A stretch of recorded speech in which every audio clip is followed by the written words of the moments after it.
ஒரு காலத்துல பிரஷ்யா அப்படின்னு ஒரு தேசம் இருந்தது. இப்போ ஜெர்மனி இருக்குல்ல, இதோட பெரும்பகுதி ஒரு காலத்துல பிரஷ்யாங்கிற பேர்ல இருந்தது. அப்போ அதுக்கு அரசரா இருந்தவர் மகா ஃப்ரெடரிக், அதாவது ஃப்ரெடரிக் தி கிரேட் அப்படின்னு சொல்லுவாங்க. அந்த ராஜாவுக்கு ஒரு சந்தேகம். நாம பல வகையான வரிகளை விதிச்சு வசூல் பண்றோம், அப்படி பண்ணி வருமானம் குறைஞ்சிக்கிட்டே போகுதே, இதுக்கு என்ன காரணமா இருக்கும்? இதுதான் அவருக்கு ஏற்பட்ட சந்தேகம். ஒரு சமயம் அந்த அரசர் தம்முடைய அமைச்சர்களையும் பிரபுக்களையும் தளபதிகளையும் கூப்பிட்டு ஒரு விருந்து வச்சார். விருந்து முடிஞ்சதும் அவங்கள பார்த்து இந்த சந்தேகத்தை கேட்டார். வரிகள் அதிகமா விதிச்சு வருமானம் குறையறதுக்கு என்ன காரணம் அப்படின்னு கேட்டார். பல பேருக்கு இதுக்கு சரியா பதில் சொல்ல தெரியல. அனுபவசாலியான ஒரு தளபதி எழுந்திருச்சார். அரசே, அது எப்படிங்கிறத இப்போ உங்களுக்கு காட்டுறேன்னார். உடனே ஒரு பெரிய பனிக்கட்டி ஒன்றை தன்னுடைய கையில் எடுத்தார். அதை அப்படியும் எப்படியும் திருப்பி பார்த்தார். அப்புறம் அடுத்தவர்கிட்ட கொடுத்தார். அவர் அதை அப்படியும் இப்படியும் திருப்பி பார்த்துட்டு அடுத்தபடியா இருந்தவர்கிட்ட கொடுத்தார். இப்படியே இதை ஒவ்வொருத்தரா பார்த்துட்டு ஒவ்வொரு கையா மாறி கடைசியில மன்னர் கைக்கு போய் சேர்ந்தது. மன்னர் கைக்கு அந்த பனிக்கட்டி போய் சேர்ந்தப்போ அது கொஞ்சம் கொஞ்சமா உருகி ஒரு பட்டாணி கடலை சைஸுக்கு ஆயிட்டுது. மன்னர் யோசனை பண்ணார், வரி அதிகமா போட்டாலும் வந்து சேர்றது குறைவா இருக்கிறதுக்கு என்ன காரணம் அப்படிங்கிறது அவருக்கு புரிஞ்சு போச்சு. காலம்தான் மாறிட்டு இருக்கே தவிர இந்த கையூட்டு வாங்குற பழக்கம் மாறினதாக தெரியல. இன்னொரு ராஜா இருந்தார். அவர் தன்னுடைய ராஜாங்கத்துல லஞ்ச ஊழலே சுத்தமா இருக்கக்கூடாது அப்படின்னு நினைச்சார். அவர்கிட்ட பல்வேறு துறைகளுக்கும் பொறுப்பா இருந்த பல பேரும் ரொம்ப சுத்தமாகவும் நேர்மையாகவும் இருந்தாங்க. ஒரே ஒருத்தர் மட்டும் எல்லார்கிட்டையும் லஞ்சம் வாங்கிட்டே இருந்தார். அவரை வேற வேற துறைகளுக்கு மாத்தி பார்த்தாரு. அந்த ராஜா என்னென்னமோ பண்ணி பார்க்கறாரு. எந்த வேலையை கொடுத்தாலும் அதுலேயும் லஞ்சம் வாங்கறதுக்கு ஒரு வழியை உண்டு பண்ணிக்குவார் அந்த ஆள். ராஜாவுக்கு இது ஒரு பெரிய தலைவலியா போட்டுது. இவர் என்ன பண்றது, இவருக்கு என்ன வேலையை கொடுக்கறது, கொஞ்சம் கூட லஞ்சம் வாங்கறதுக்கு சான்ஸே இல்லாத ஒரு வேலையை கொடுக்கணும் அப்படின்னு திட்டம் போட்டார். ஒரு நாள் அவருக்கு அந்த உத்தரவும் போட்டுட்டார். அதாவது அவருக்கு என்ன வேலைன்னா, கடற்கரையில தான் அவருக்கு ஆபீஸ். அங்கேயே இருந்துக்க வேண்டியது. தினமும் எத்தனை கடல் அலை கரையில வந்து மோதுது அப்படிங்கிறத கணக்கெடுத்து ராஜாவுக்கு தெரிவிக்க வேண்டியது. இதுதான் அவருக்கு வேலை. பேசாம அலையை எண்ணிட்டு உட்காந்துருக்கிட்டோம், அப்போவாவது அவர் லஞ்சம் வாங்குற சந்தர்ப்பம் இல்லாமல் போயிடும் அவருக்கு அப்படின்னு நினைச்சார் ராஜா. இந்த ஆளு கடற்கரைக்கு போய் டியூட்டியில ஜாயின் பண்ணிட்டார். ஒரே மாசத்துல அங்க சொந்தமா ஒரு பிரம்மாண்டமான மாளிகை கட்டி விட்டாரு. ராஜாவுக்கு இது பெரிய ஆச்சரியமா போச்சு. அலைய என்ற வேலையில அந்த ஆள் எப்படி பணம் சம்பாதிச்சார் அப்படின்னு விசாரிச்சு பார்த்தார் அக்கம் பக்கத்துல. அந்த ஆள் என்ன பண்ணிருக்கிறாருன்னா, கடற்கரையில போய் பொறுப்பை ஏத்துக்கிட்ட உடனே அங்க இருந்த மீனவர்கள் கிட்ட எல்லாம் இந்த கரையில வந்து ஒரு நாள்ல வந்து மோதுற அலைகள் எத்தனை அப்படின்னு கேட்டிருக்காரு. அது எப்படிங்க தெரியும் இருக்காங்க அவங்க. தினமும் அந்த எண்ணிக்கை தெரியணும். நம்ம ராஜாவுக்கு தினமும் அறிக்கை அனுப்பணும், டெய்லி ரிப்போர்ட்டு. தவறுனா நீங்க இந்த கடல்ல போய் மீன் பிடிக்கிறதுக்கு ராஜாவோட அனுமதி கிடைக்காது அப்படின்னு இருக்காரு. உடனே மீனவர்களும் பயந்து போட்டாங்க. கடலுக்கு போறதுக்கு அனுமதி இல்லைன்னா பட்டினி கிடக்கிறது மாதிரி ஆயிடுமே. மெதுவா அந்த ஆளுகிட்ட போனாங்க. காதோட காதா சொன்னாங்க, ஐயா, எங்களால வந்து கடல் அலைய வந்து எண்ண முடியாது. தினமும் எங்களால முடிஞ்சதை உங்களுக்கு பணமா கொடுத்துட்றோம். நீங்க தான் ராஜா கிட்ட சிபாரிசு பண்ணி நாங்க தொடர்ந்து மீன் பிடிக்கிறதுக்கு அனுமதி வாங்கி கொடுக்கணும் அப்படின்னு வேண்டிக்கிட்டாங்க. பணம் தினமும் வந்து சேர ஆரம்பிச்சுட்டுது. பதவியில மற்ற பதவியோட இந்த பதவி எவ்வளவோ மேல் அப்படின்னு நினைச்சுட்டான் அந்த ஆள். அது மட்டும் இல்ல, தயவு பண்ணி என்னை இந்த இடத்த விட்டு மாத்தி விடாதீங்க சார் அப்படின்னு வேற கேட்க ஆரம்பிச்சுட்டானா. இயேசுநாதர்கிட்ட ஒருத்தர் வந்து கேட்டாராம், இயேசுவே, என்னை எவ்வளவு நேசிக்கிறீர்கள் அப்படின்னு.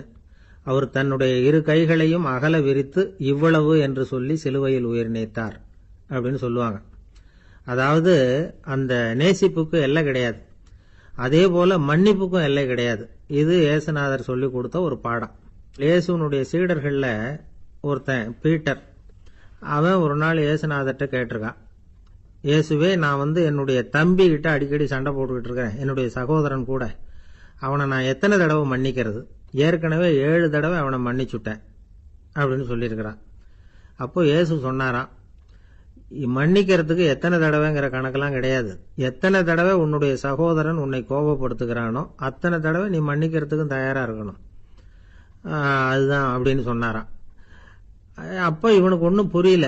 இது என்ன, அவன் தப்பு பண்ணிக்கிட்டே இருப்பான், நாம மன்னிச்சுக்கிட்டே இருக்கிறதா அப்படிங்கிறது மாதிரி குழப்பமா இருந்திருக்கிறான். அப்போ இயேசுநாதர் தன்னுடைய சீடன் பீட்டர் கிட்ட ஒரு கதை சொன்னாராம்.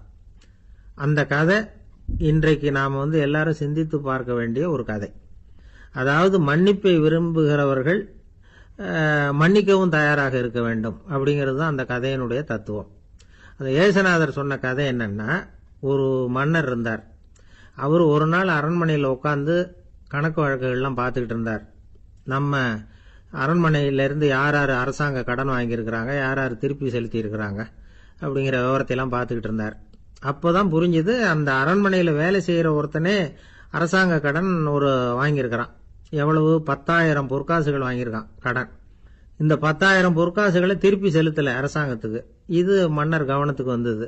உடனே நம்ம அரண்மனையில் இருக்கிறவனே அரசு கடன் வாங்கி திருப்பி செலுத்தாமல் இருக்கான், அவனை கூப்பிட்டு வாங்கன்னு சொல்லி கூப்பிட்டுட்டு வந்தாங்களாம். விசாரிச்சிருக்கிறாங்க, என்னப்பா நீ எவ்வளவு ஒன்று? ஆமாங்க 10,000 பொற்காசுகள் வாங்கியிருக்கிறேன், இன்னும் திருப்பி கட்டலைன்றிருக்கான். உடனே அவர் மன்னர் சொல்லியிருக்கிறார், நம்ம சட்டத்திட்டப்படி நீ உடனே பணத்தை திருப்பி கட்டிடு. அப்படி உன்னால் கட்ட முடியலன்னா உன்னுடைய வீடு வாசல் சொத்து சுகம் எல்லாத்தையும் விற்று அந்த பணத்தை அரசு கருவூலத்தில் சேர்த்துக்கிறதுக்கு நானே ஏற்பாடு பண்ணிடுறேன் அப்படின்னு அந்த மன்னர் சொன்னாராம். இவன் அப்படியே அதிர்ச்சி ஆகிட்டான். அப்படியே பொத்துன்னு காலில் விழுந்தானா. மன்னா என்னை மன்னிச்சுங்க, என்னால் முடியல, எனக்கு மன்னிப்பு கொடுங்க அப்படின்னு இருக்கான். உடனே அவர் எழுந்திரிச்சு, சரி நீ மன்னிப்பு கேட்டுவிட்ட, அதனால் உன்னை மன்னிக்கிறேன், நீ பணம் கட்ட வேண்டாம் அப்படின்னு சொல்லி அந்த மன்னர் அவனை விட்டுட்டாராம். பணத்தையும் தள்ளுபடி பண்ணிட்டார், நீ திருப்பி கட்ட வேண்டான்னு. இவனுக்கு ரொம்ப மகிழ்ச்சி. அதனால ரொம்ப உல்லாசமாக வந்துகிட்டு இருக்கிறான். தெருவில் வந்துகிட்டு இருக்கிறப்ப இவங்கிட்ட கடன் வாங்கின ஒருத்தன் எதுக்கு வந்துகிட்டு இருக்கான். அவன் இவங்கிட்ட ஒரு 100 பொற்காசுகள் கடன் வாங்கியிருக்கான். அவன் வந்தான், இவன் போய் அவன் சாட்டையாக பிடிச்சிக்கிட்டான், நீ எப்படா என் கடனை திருப்பி கொடுக்க போறேன்னு. அவன் இப்போ முடியல, கொஞ்சம் பொறுத்துக்கா, அப்புறம் தரேன் இருக்கான். அதெல்லாம் முடியாது, நீ கொடுத்து தான் ஆகணும் அப்படின்னு இவன் புடிவமாக சொல்கிறான். இப்போ நிலைமையை பாருங்க, இவன் ஏற்கனவே இவன் 10,000 பொற்காசுகள் அரசாங்கத்தில் கடன் வாங்கினா அதுக்கு மன்னிச்சு விட்டுட்டார் இவனை. ஆனால் இவன் இன்னொருத்தனை மன்னிக்கிறதுக்கு தயாராக இல்லை. இவங்கிட்ட கடன் வாங்கின இன்னொருத்தன் 10 பொற்காசுகள், அவனை மன்னிக்க தயாராக இல்லை. அவனை கொண்டு போய் நீதிமன்றத்தில் கொண்டு போய் நிறுத்தி தண்டனை வாங்கி கொடுத்துட்டான். நீதிபதி என்ன சொன்னார், அந்த இவன் வாங்கின பொற்காசுகளை திருப்பி கட்டுற வரைக்கும் ஜெயிலில் இருக்கணுங்கிறது தீர்ப்பு. ஆனால் உடனே அரசர் காதில் வந்து விழுந்தது. சொல்லிட்டாங்க, உங்ககிட்ட மன்னிப்பு வாங்கிட்டு போனானே ஒருத்தன், அவன் இன்னொருத்தனை மன்னிக்கிறதுக்கு தயாராக இல்லை, அவனை கொண்டு போய் ஜெயிலில் அடைச்சிட்டான் அப்படின்னு. உடனே மன்னர் பார்த்தார், இவனை மறுபடியும் கூப்பிட்டு வர சொன்னார். தபாரப்பா, நான் உன்னை மன்னிச்சு விட்டேன், ஆனால் நீ இன்னொருத்தனை மன்னிக்கிறதுக்கு தயாராக இல்லை, அதனால் என்னுடைய தீர்ப்பையும் மாத்துறேன், நீயும் அரசு கடன் தீர்ற வரைக்கும் ஜெயிலில் தான் இருக்கணும் அப்படின்னு சொல்லி ஜெயிலுக்கு அனுப்பிச்சிட்டாராம். இப்படி ஒரு கதையை இயேசுநாதர் தன்னுடைய சீடருக்கு சொன்னதாக ஒரு வரலாறு. அது என்ன, அதிலேருந்து நாம் புரிந்து கொள்ள வேண்டியதுன்னா, நாம் மன்னிக்கப்படணும்னு நாம் விரும்புகிறோம்னா நாம் இன்னொருத்தரை மன்னிக்கிறதுக்கு தயாராக இருக்கணும். அதனால் நாம் இன்னொருத்தரை யாரையும் மன்னிக்க மாட்டோம், ஆனால் என்ன இன்னொருத்தர் மன்னிக்கணும் அப்படிங்கிறது மாதிரி செய்யக்கூடாதுன்னு சொல்லுவாங்க. அது மாதிரி நாம் இப்போ இது தப்பாக புரிஞ்சுக்கிறவங்களும் இருக்கிறாங்க. பாவம் மன்னிப்புங்கிறதுலாம் எதுக்குன்னா, அதாவது மறுபடியும் பாவம் செய்யாமல் இருக்கிறதுக்காக தான். அதான் மன்னிக்கிறாரே அப்படிங்கிறதுக்காக மறுபடியும் பாவம் பண்ணிட்டு இருக்கிறது இல்லை. அதான் ஒருத்தர் கேட்டாராம், பாவத்திலிருந்து மன்னிப்பு கிடைக்கணும்னா நீ என்ன செய்யணும் அப்படின்னு கேட்டிருக்காரு. அதுக்கு அவன் சொல்லியிருக்கிறான், நான் முதல்ல பாவம் செய்யணும், அப்போ தானே மன்னிப்பு கிடைக்கும் அப்படின்னு நானா. இப்படிப்பட்டவர்கள் தான் இன்னைக்கு உலகத்தில் அதிகமாக இருக்கிறாங்க. அதனால் இந்த மன்னிப்பின் மகத்துவங்கிறது இயேசுநாதர்கிட்டேருந்து தான் நாம் புரிஞ்சுக்கணும். அந்த இயேசு சொன்ன அந்த மன்னிக்கிற மனோபாவம் இருந்தால் இன்னைக்கு உலகம் பூராவும் அமைதி பூங்காவாக இருக்கும். அதில் ஒன்றும் ஆச்சரியமே இல்லை, அதில் ஒன்றும் சந்தேகமும் இல்லை. அதனால் மன்னிக்கிற மனோபாவத்தை நாம் எல்லாரும் நமக்குள்ளே வளர்த்து கொள்ள வேண்டும் அப்படிங்கிறது தான் நாம் இன்றைக்கு எல்லோரும் சிந்தித்து பார்க்க வேண்டிய ஒரு செய்தி. ஒருத்தர் மனசில் நிம்மதி இல்லாமல் உட்காந்துருந்தார். என்ன சார் விஷயம் அப்படின்னு விசாரித்தேன். அகலக்கால் வச்சுட்டேன், அதுதான் அவதிப்படுறேன்னார். விவரமாக சொல்லுங்கன்னு. வீடு கட்டணும்னு ஆரம்பித்தேன், வேலை பாதியிலேயே நிற்கிது, கையில் பணம் இல்லை அப்படின்னார். இது மாதிரி ஆசாமிகள் பல பேரை நீங்கள் பார்த்துருக்கலாம். இவங்கெல்லாம் சுலபமாக மன அழுத்தத்துக்கு ஆளாயிடுறாங்க. மன உளைச்சல், அதாவது ஸ்ட்ரெஸ் அப்படின்னு சொல்கிறோமே, அதுக்கு அடிப்படையான சில காரணங்கள் உண்டு. அதாவது மிகையாக திட்டமிடுதல் அப்படிங்கிறதும் ஒரு முக்கியமான காரணம். நடைமுறை சாத்தியம் என்னங்கிறத மனசில் வச்சுக்கிட்டு எந்த திட்டத்தையும் தீட்டணும், அப்போ தான் அது சரியாக வரும். ரெண்டாவது காரணம் என்ன தெரியுமா, ஒரே நேரத்தில் பல்வேறு செயல்களில் ஈடுபடுறது. தொலைபேசியில் பேசிக்கிட்டே கையில் இருக்கிற கடிதத்தை படிச்சுக்கிட்டே எதிரில் உட்காந்துக்கிட்டு இருக்கிறவருக்கும் அப்பப்போ பதில் சொல்லிக்கிட்டு மனசில் பல்வேறு சிந்தனைகளை அப்படியே ஓட விட்டுக்கிட்டு இருக்கிறது, இதுவும் மன அழுத்தத்தை உண்டாக்குது. மூணாவது காரணம், எதிலேயும் வெற்றி மட்டும் எதிர்பார்க்குற ஒருதலைப்பட்சமான ஆர்வம். நாம் தொட்டதெல்லாம் வெற்றியாகவே முடியணும் அப்படின்னு எதிர்பார்க்குறவங்க ஏதாவது ஒன்றில் தோல்வியை கண்டா தோண்டு போயிடுறாங்க. எப்படியும் முடியலாம்ங்கிற எண்ணம் ஏற்கனவே நமக்குள்ளே இருந்துட்டுதுன்னா அந்த அவஸ்தை வராது. அதனால் அதுவும் நம்ம வளர்த்து கொள்ள வேண்டிய ஒரு குணம். மன உளைச்சல் ஏற்படுறதுக்கு இன்னொரு காரணம் எதையும் வேகமாக செஞ்சுடணும் அப்படிங்கிற துடிப்பு. அந்த துடிப்பே மனசை அழுத்த ஆரம்பிச்சிடும். எந்த ஒரு காரியத்திலையும் தாமதமோ இடையூறோ ஏற்பட்டால் அதை பொறுத்துக்கிற மனப்போக்கம் வேணும். அது இல்லாதவங்க அழுத்தத்துக்கு ஆளாயிடுறாங்க. சில பேர் வேலைன்னு எந்த நேரம் பார்த்தாலும் வேலையே கதின்னு கிடப்பாங்க. பொழுதுபோக்குக்கோ உடற்பயிற்சிக்கோ குடும்பத்தில் உள்ளவங்க அல்லது நண்பர்கள் கூட கலந்துரையாடவோ கொஞ்சம் கூட நேரம் ஒதுக்க மாட்டாங்க. இந்த சுபாவம் மன அழுத்தத்தை உண்டு பண்ணும். இதையெல்லாம் புரிஞ்சுக்கிட்டு அதிலிருந்து விடுபடுறது எப்படின்னு யோசிக்கணும். வல்லுநர்கள் இது தொடர்பாக சில யோசனைகளை சொல்லி வச்சிருக்கிறாங்க. அது என்னன்னா, வாழ்க்கைங்கிறது பிரச்சனைகளால் பின்னப்பட்ட ஒன்று. அது எப்பவுமே முடிவடையாத ஒரு தொடர்கதை அப்படிங்கிறத முதல்ல நாம் புரிஞ்சுக்கணும். ஒரே நேரத்தில் ஒரு காரியத்தில் மட்டுமே நாம் கவனம் செலுத்தணும். அடுத்தவங்க காரியத்தில் தலையிடக்கூடாது. எதையும் பேச ஆரம்பிக்கிறதுக்கு முன்னாடி நம்மை நாமே கேட்டுக்க வேண்டிய கேள்வி 2. 1, நான் சொல்ல போகிறது ரொம்ப முக்கியமானதா? 2வது, நான் சொல்கிறத அவங்க கேட்கறதுக்கு ஆசைப்படுறாங்களா? நான் பேசுறதுக்கு அது சரியான நேரம் தானா? இதை யோசித்து பார்த்ததுக்கப்புறம் எதையும் பேச ஆரம்பிக்கணும். முடிஞ்ச அளவுக்கு வளைந்து போகிற சுபாவத்தை வளர்த்துக்கணும். நம்ம நேரம் விலை மதிப்பு இல்லாதது. அதை வீணாக்கக்கூடாது. சிரிக்க தெரியலனாலும் பரவாயில்ல, முகத்தில் கொஞ்சம் புன்முறுவலாவது காட்டணும். இதெல்லாம் ரொம்ப முக்கியம். அடுத்தவங்க ஏதாவது செஞ்சால் உடனே நன்றி சொல்ல மறக்கப்படாது. தினமும் கொஞ்சம் நேரத்தை தனிமையில் செலவு பண்ணணும். மன உளைச்சலிருந்து விடுபடுறதுக்கு 3 முக்கிய வழிகள் சொல்கிறாங்க. அதை சுருக்கமாக ரெட் அப்படின்னு சொல்கிறாங்க. RED ஆங்கில எழுத்தில். அந்த முதல் எழுத்து R, அது என்னன்னா ரிலாக்ஸேஷன், அதாவது இடை ஓய்வு. 2வது E எக்ஸர்சைஸ், உடற்பயிற்சி. 3வது டயட், திட்டமிட்ட உணவு முறை. அதனால் தியானம், மூச்சு பயிற்சி இதெல்லாம் இந்த இடை ஓய்வுக்கு வழிகள். எந்த வேலையையும் தொடர்ந்து செய்யக்கூடாது. எல்லார்கிட்டையும் கலகலப்பாக பழகணும். மாதத்துக்கு ஒரு நாளாவது குடும்பத்தோடு வெளியில் போயிட்டு வரணும். சுலபமான உடற்பயிற்சிகளை செய்யலாம். உடற்பயிற்சிங்கிறது நமக்காக நாம் செய்கிற ஒரு நீண்டகால முதலீடு அப்படின்னு சொல்லுவாங்க. அதாவது லாங் டேர்ம் இன்வெஸ்ட்மெண்ட்டாக. அளவோடு சாப்பிட்ணும், மெதுவாக சாப்பிட்ணும். இதெல்லாம் கொஞ்சம் மனசில் வச்சுக்கிட்டு நடந்துக்கிட்டால் மகிழ்ச்சியாக வாழலாம். சில பேர் சாப்பாட்டு விஷயத்தில் ரொம்ப அக்கறை எடுத்துக்கிறது உண்டு. ஒரு குண்டு ஆசாமி சாப்பிட உட்கார்ந்தார். முதல்ல ஒரு மாத்திரை சாப்பிட்டார். எதுக்குன்னு கேட்டோம். பசி எடுக்கிறதுக்குன்னார். சாப்பிட்டு முடிச்சார். பிறகு மறுபடியும் ஒரு மாத்திரை சாப்பிட்டார். இது எதுக்குன்னு கேட்டோம். சாப்பிட்டது ஜீரணமாகறதுக்கு அப்படின்னார். இப்போ மேலே எனக்கு அளவு கடந்த அன்பு அப்படின்னு யாராவது சொன்னால் அதை அலட்சியமாக நினச்சிடக்கூடாது. அது கொஞ்சம் சீரியஸான விஷயம். அளவுக்கு மிஞ்சினா எதுவுமே இடைஞ்சல் தானே. அன்பும் அப்படிதான். அன்பு அதிகமாக இருந்தால் அது எப்படி கெடுதல் பண்ணும் அப்படிங்கிற சந்தேகம் உங்களுக்கு வரலாம். தசரதன் கதை என்னாச்சு? கைகை மேலே வச்ச அளவு கடந்த அன்பு ராமன் காட்டுக்கு போறாப்புல ஆயிட்டுதுல்ல. தசரதன் எப்பேற்பட்ட அரசன். விஸ்வாமித்திரர் சொல்றார், என்ன மாதிரி முனிவர்களுக்கும் தேவர்களுக்கும் ஏதாவது கஷ்டம் வந்தால் முதல்ல முருகன் கிட்ட போவோம், அப்புறம் பரமசிவனை போய் பார்ப்போம், அதுக்கப்புறம் திருமால் கிட்ட போவோம், அப்புறம் பிரம்மன் இந்திரன் இவங்களையெல்லாம் போய் பார்ப்போம். இவங்களாலையெல்லாம் முடியலன்னா கடைசியில் அயோத்திக்கு வருவோங்கிறார். உன்னை விட்டா வேற கதி உண்டோ அப்படின்னு தசரதனை பார்த்து விஸ்வாமித்திரரே சொல்றார். அப்பேற்பட்ட அரசன் தசரதன் கைகேயி காலில் விழறான். உன் பாதங்களை தொட்டு கெஞ்சி கேட்டுக்கிறேன், ராமனை காட்டுக்கு அனுப்பாதேங்கிறான். தசரதனுடைய இந்த நிலைமைக்கு என்ன காரணம்? அவன் கைகேயி மேலே வச்ச அளவு கடந்த அன்பு தான் காரணம். இப்போ சொல்லுங்க, அன்பா இருந்தாலும் அது அளவுக்கு மீறி போனால் கெடுதல் பண்ணுமா பண்ணாதா? அது மட்டும் இல்லை, அளவு கடந்த அன்பு நீதிக்கும் நியாயத்துக்கும் புறம்பான காரியங்களையும் செய்ய வச்சிரும். தசரதன் மிகச்சிறந்த நீதிமான், தர்மத்துக்கு விரோதமாக ஒரு காரியமும் செய்யாதவன். அப்பேற்பட்டவன் தன்னுடைய மனைவியை பார்த்து என்ன சொல்றான் தெரியுமா? உனக்காக நான் என்ன செய்யணும்னு சொல்லு, செய்கிறேன். ஒரு குற்றமும் செய்யாத ஒருத்தனை கொல்லணுமா கொல்றேன். மரண தண்டனை விதிக்கப்பட்ட ஒருத்தனை விடுதலை செய்ய சொல்றியா செய்கிறேன். எந்த பிச்சைக்காரனையாவது கோடீஸ்வரனாக சொல்றியா ஆக்குறேன், அல்லது கோடீஸ்வரனை பிச்சைக்காரன் ஆக்கணுமா ஆக்குறேன் அப்படிங்கிறான். நீதிக்கு விரோதமான இந்த பாவங்களை செய்யறதுக்கு அப்பேற்பட்ட அரசன் எப்படி துணிஞ்சான்? மனைவி பேரில் வச்ச அளவு கடந்த அன்பு தான் காரணம்.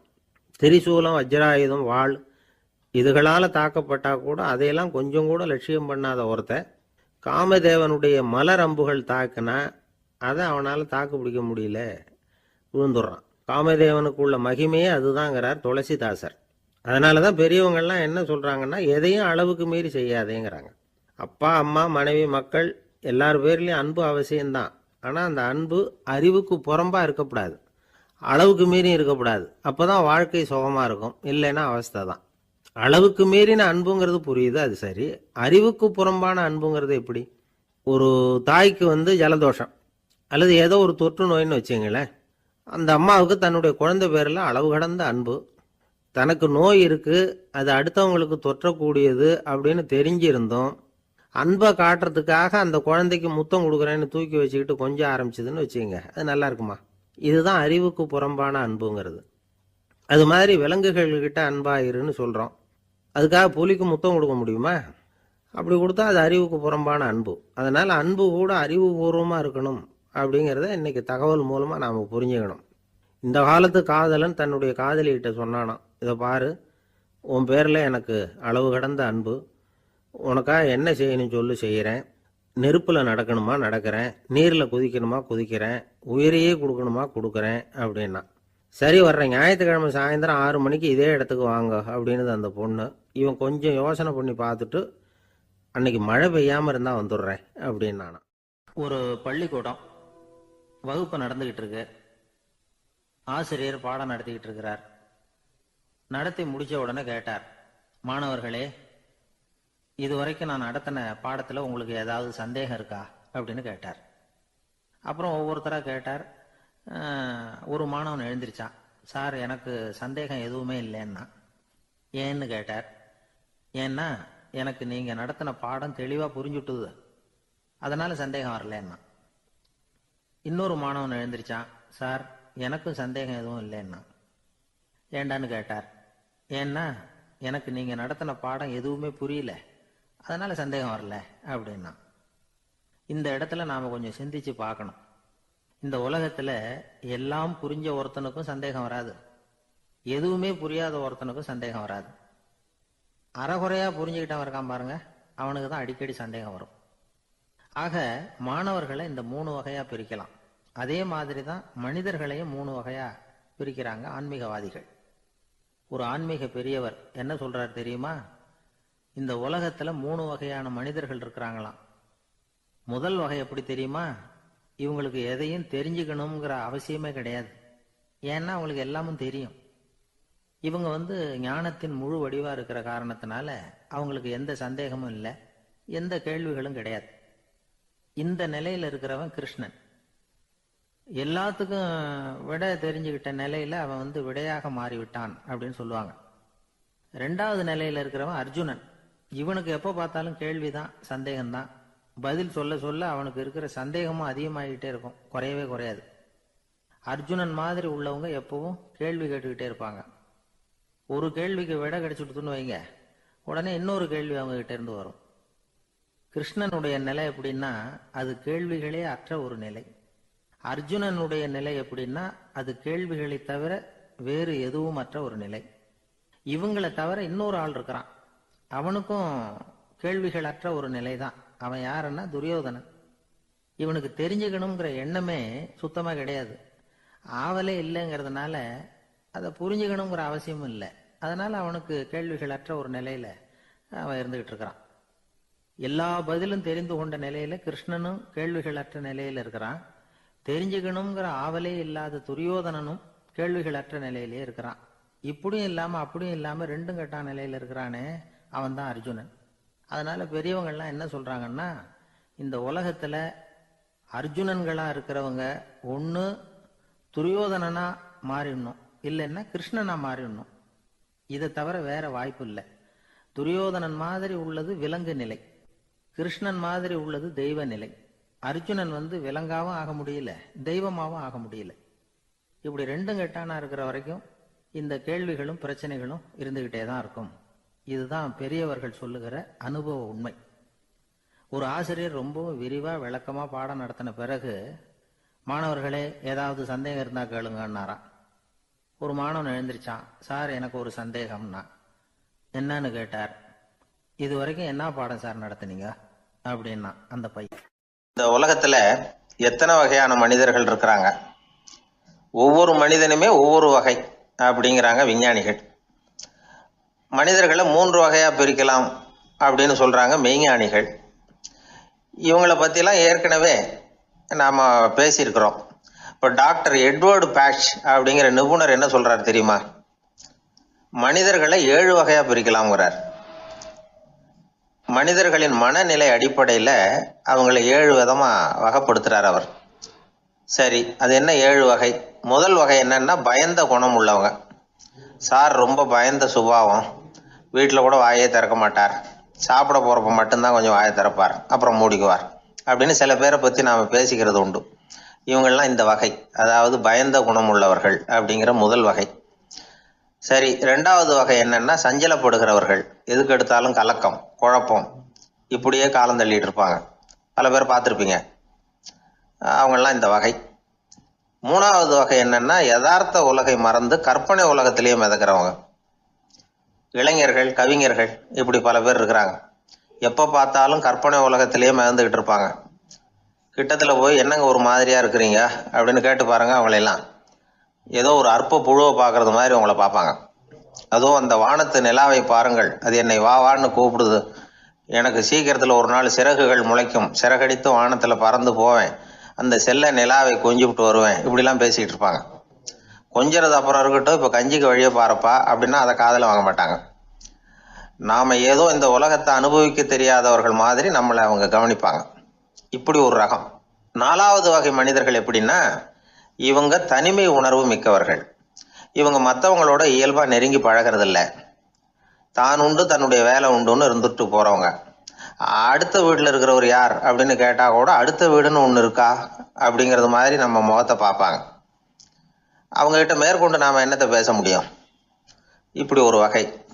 5வது வகை மனிதர்கள் எப்படின்னா, இவங்க மற்றவங்க செல்வாக்குக்கு உட்பட மறுப்பவர்கள். அடுத்தவங்களோட செல்வாக்குக்கு இவங்க ஆட்படுறதில்ல. நான் யார் தெரியுமான்னு கேட்டா அதை தெரிஞ்சுட்டு எனக்கு என்ன ஆக போகுதும்பாங்க. இவங்கெல்லாம் அந்த ரகம். 6வது வகை மனிதர்கள் எப்பவும் எதுலேயும் பற்றில்லாம இருக்கிறவங்க.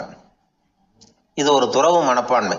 இயல்பாகவே சில பேர் இப்படி உண்டு, அவங்களுக்கு எதுலேயும் ஒரு ஈடுபாடு இருக்காது. அப்படிப்பட்டவங்கெல்லாம் 6வது வகை.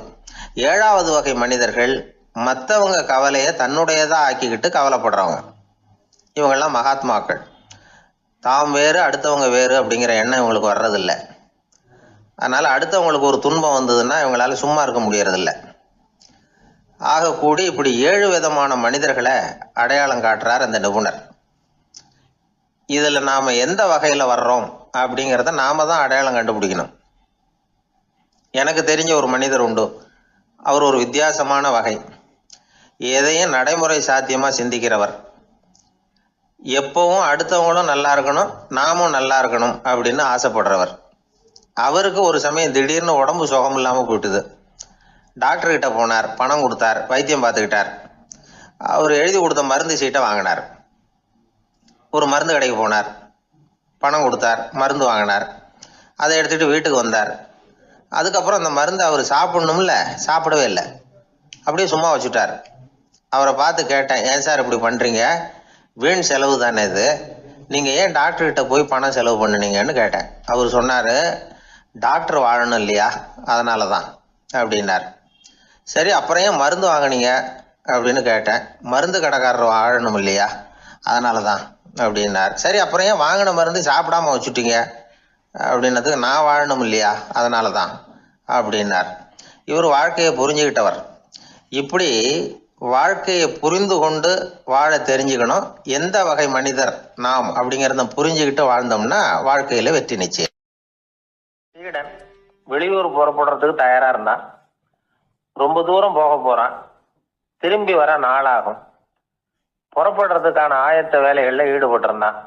அந்த சமயம் பார்த்து இன்னொரு சீடன் அவங்கிட்ட வந்தான். நம்ம குரு உன்னை அழைச்சிட்டு வர சொன்னார், வா அப்படின்னு கூப்பிட்டான். இவன் உடனே புறப்பட்டு போனான். குருநாதரை பார்த்தான். அவர் காலில் விழுந்து வணங்கினான். வணங்கிவிட்டு எழுந்திரிச்சான். அவ்வளவுதான். குரு ஏதாவது உபதேசம் பண்ணுவாருன்னு எதிர்பார்த்தான். ஆனா நடந்தது என்ன தெரியுமா? குரு அவனுக்கு ஓங்கி ஒரு அடி கொடுத்தார். எதிர்பாராம இந்த அடியை வாங்கினதும் அந்த சீடன் அதிர்ந்து போயிட்டான். பக்கத்துல இருந்த மற்ற சீடர்களும் திகைச்சு போய் நின்னுட்டாங்க. அடி வாங்கின சீடனுக்கு மனசுக்குள்ள குழப்பம். நாம என்ன தப்பு பண்ணணும், புறப்படுற நேரத்துல இப்படி குரு கிட்ட அடி வாங்குற மாதிரி ஆயிட்டுதே அப்படின்னு நினைச்சு மனசுக்குள்ள ரொம்ப வேதனைப்பட்டான்.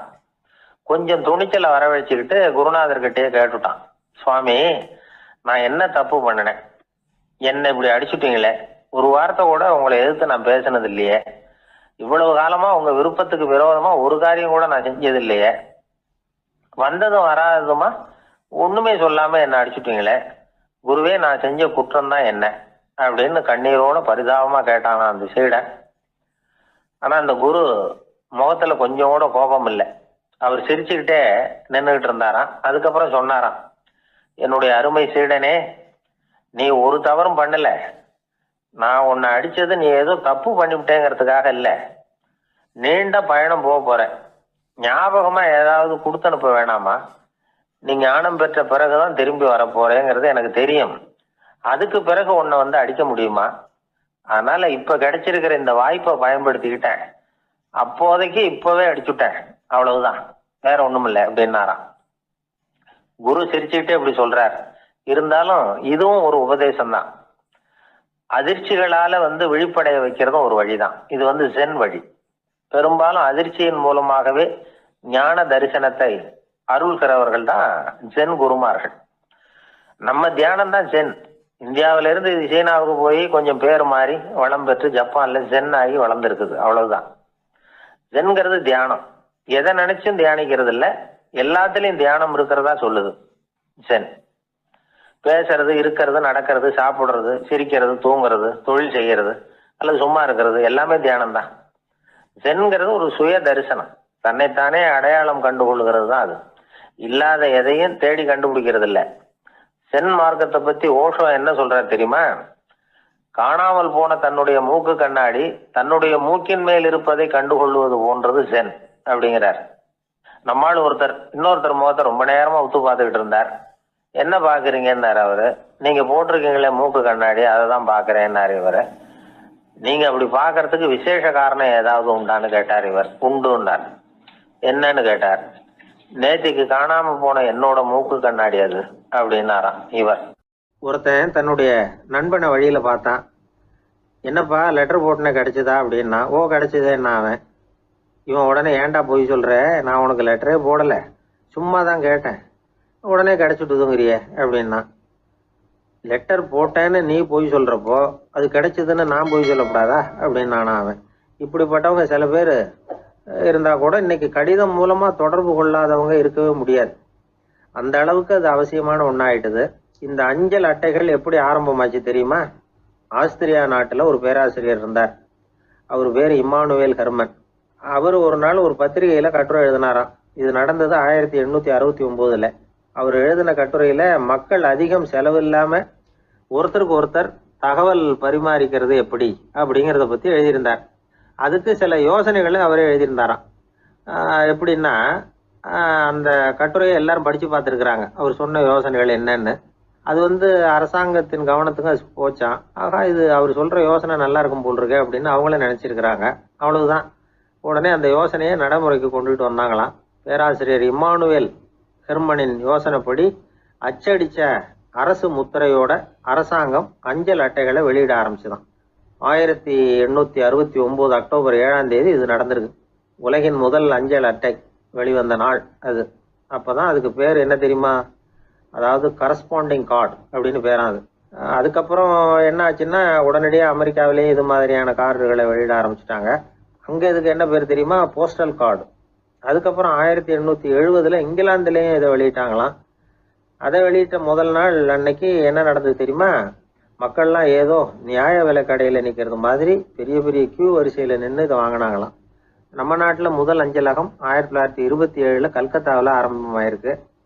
இன்னைக்கும் அஞ்சலகம் இல்லாத இடமே இல்லை. அந்த அளவுக்கு அஞ்சல் போக்குவரத்து அதிகமாக இருக்குது. அன்னைக்கு உள்நாட்டில் ஒருத்தருக்கு ஒருத்தர் தகவல் பரிமாற்றம் செய்து கொள்ள மலிவான ஒரு அஞ்சல் அட்டையை அரசாங்கம் வெளியிடலாம் அப்படின்னு பேராசிரியர் எழுதின கட்டுரை இன்னைக்கு எந்த அளவுக்கு ஆகியிருக்கு பார்த்தீங்களா? ஒருத்தன் ஒரு தபால் பெட்டிக்கு பக்கத்தில் தலையை வச்சுக்கிட்டு அவன் பாட்டுக்கு நின்றுட்டு இருந்திருக்கான். அங்கே இருந்து இன்னொருத்தன் கேட்டிருக்கான், என்ன ஆச்சுன்னு. கொஞ்ச நேரத்துக்கு முன்னாடி இந்த தபால் பெட்டியில் ஒரு கார்டு எழுதி போட்டேன், விவரமெல்லாம் நல்லா தான் எழுதியிருக்கிறேன், ஆனால் அட்ரஸ் எழுத மறந்துட்டேன் அப்படின்னு நானா. உடனே அவன், அதுக்காக கவலைப்படாத, நான் போட்ட கார்டில் அட்ரஸ் எல்லாம் பின்கோடு உள்பட கரெக்டாக எழுதியிருக்கேன், ஆனால் விவரம் எழுத மறந்துட்டேன் நானா. கவலைப்படாத, கொஞ்ச நேரத்தில் தபால்காரர் வருவார், பெட்டியை திறந்ததும் நம்ம லெட்டரை கேட்டு வாங்கிக்கலாம்னா ஒருத்தன். கொஞ்ச நேரத்துக்கு முன்னாடி அவர் வந்தார், கேட்டேன், அதுக்கப்புறம் தான் மனசுக்கு ரொம்ப கஷ்டமாக போச்சு நானா. இவன் ஏண்டான்னு கேட்டிருக்கான். அவன், இது தபால் புட்டு இல்லையா. ஒரு ஊர்ல ஒரு மன்னர் இருந்தார். ஒரு நாள் அவருடைய அரசவைக்கு ஒரு ஓவியன் வந்தான். அவன் சீனா தேசத்திலிருந்து வந்தவன், தாவோ சிந்தனையாளன். அவன் அங்க வந்து மன்னர் முன்னாடி நிக்கிறான். யாரும் செய்ய முடியாத ஒரு காரியத்தை என்னால செய்ய முடியும்னா. இவன் இப்படி சொன்னதை கேட்டதும் ஏற்கனவே அங்க இருந்த அரசவை ஓவியன் ஒருத்தனுக்கு கோபம் வந்துட்டுது. இதோ பாரு, இப்படி எல்லாம் பேசக்கூடாது, நான் வேணும்னா உன்னுடைய சவாலை ஏத்துக்கிறேன் அப்படின்னா. நாம 2 பேரும் ஓவியம் தீட்டுவோம், அதை பார்த்துட்டு நம்ம 2 பேர்ல யாரு சிறந்த ஓவியன் அப்படிங்கிறத மன்னரே தீர்மானம் செய்யட்டும், என்ன சொல்ற அப்படின்னு கேட்டான் அவன். அவனும் சரின்னு ஒத்துக்கிட்டான். போட்டி ஆரம்பமாச்சு. அரசர் அவங்களுக்கு 2 சுவர்களை ஒதுக்கி கொடுத்தார். 6 மாச காலம் அவகாசம் கொடுத்தார். 2 ஓவியர்களும் அவங்கவங்க வேலையை ஆரம்பிச்சாங்க. இரவு பகலா வேலை செய்ய ஆரம்பிச்சுட்டாங்க. 6 மாசம் முடிஞ்சது. அரசர் வந்து பார்த்தார். முதல்ல தன்னுடைய அரசவை ஓவியர் தீட்டி இருந்த ஓவியத்தை பார்த்தார். ரொம்ப பிரமாதமா இருந்தது, பாராட்டினார். இதோ பாரு, உன்னுடைய ஓவியம் அற்புதமா இருக்கு, உயிரோட்டம் உள்ளதா இருக்குது, கலையின் உச்சமே இதுதான், இதை விட சிறந்த ஒரு ஓவியத்தை வேற யாராலையும் படைக்க முடியாது அப்படின்னார். அதுக்கப்புறம் அந்த சீன ஓவியன் கிட்ட போனார். எங்க உன்னுடைய ஓவியம்னு கேட்டார். திரைச்சீலையை விலக்கி விட்டு பாருங்கன்னா. மன்னர் வந்து அந்த திரைச்சீலையை விளக்குனார். உள்ள வந்து ஓவியம் இருக்க வேண்டிய இடம் கண்ணாடி மாதிரி தெரிஞ்சுது. அவன் அந்த 6 மாச காலமா அந்த சுவரை வந்து தேய்ச்சி தேய்ச்சி கண்ணாடி மாதிரி ஆக்கி வச்சிருக்கிறான். அதுக்கு நேரா எதிர் சுவரில் அரசவை ஓவியம் தீட்டின ஓவியம் இருக்கு. அது எதிரில் இருந்த இந்த கண்ணாடியில பட்டு பிரதிபலிக்குது. மன்னர் யோசனை பண்ண ஆரம்பிச்சார். அப்புறம் அந்த சீன ஓவியனை பார்த்து கேட்டார், இதை பாரு, நீ என்னுடைய ஆளை வந்து தோற்கடிச்சுட்ட அப்படிங்கிறதுல சந்தேகம் இல்லை, ஆனாலும் எங்களை ஏமாத்தி இருக்கிற, எந்த ஓவியமும் நீ வரையிலையே அப்படின்னார். அரசே, இதுதான் உண்மையான ஓவியம், உயிருள்ள ஓவியம். இது வந்து மனோபாவங்களை பிரதிபலிக்கும், மாறுகின்ற காலங்களை அப்படியே காட்டும் அப்படின்னா அந்த சீன ஓவியன். கையால வரைகிற ஓவியங்கள்ல சலனம் இல்லை, கண்ணாடி அப்படி கிடையாது, சக்தியின் ஓட்டம் அதுல எப்பவும் இருந்துகிட்டே இருக்கும், கண்ணாடி மட்டுமே ஜீவனுள்ள ஓவியமா இருக்க முடியுங்கிறத அந்த சீன ஓவியன் தெரிஞ்சு வச்சிருந்தான். ஏன்னா அவன் ஒரு தாவோ சிந்தனையாளன். ஒவ்வொரு குழந்தையும் இந்த கண்ணாடியோட தான் பிறக்குது. ஆனா நாம என்ன செய்யறோம்னா ஓவியங்களை கண்ணாடி மீது பதிப்பிச்சு விடுறோம். கண்ணாடி நம்மளை பிரதிபலிக்குது. நம்முடைய அழகோ அவலட்சணமோ கண்ணாடியை பாதிக்கிறது இல்லை.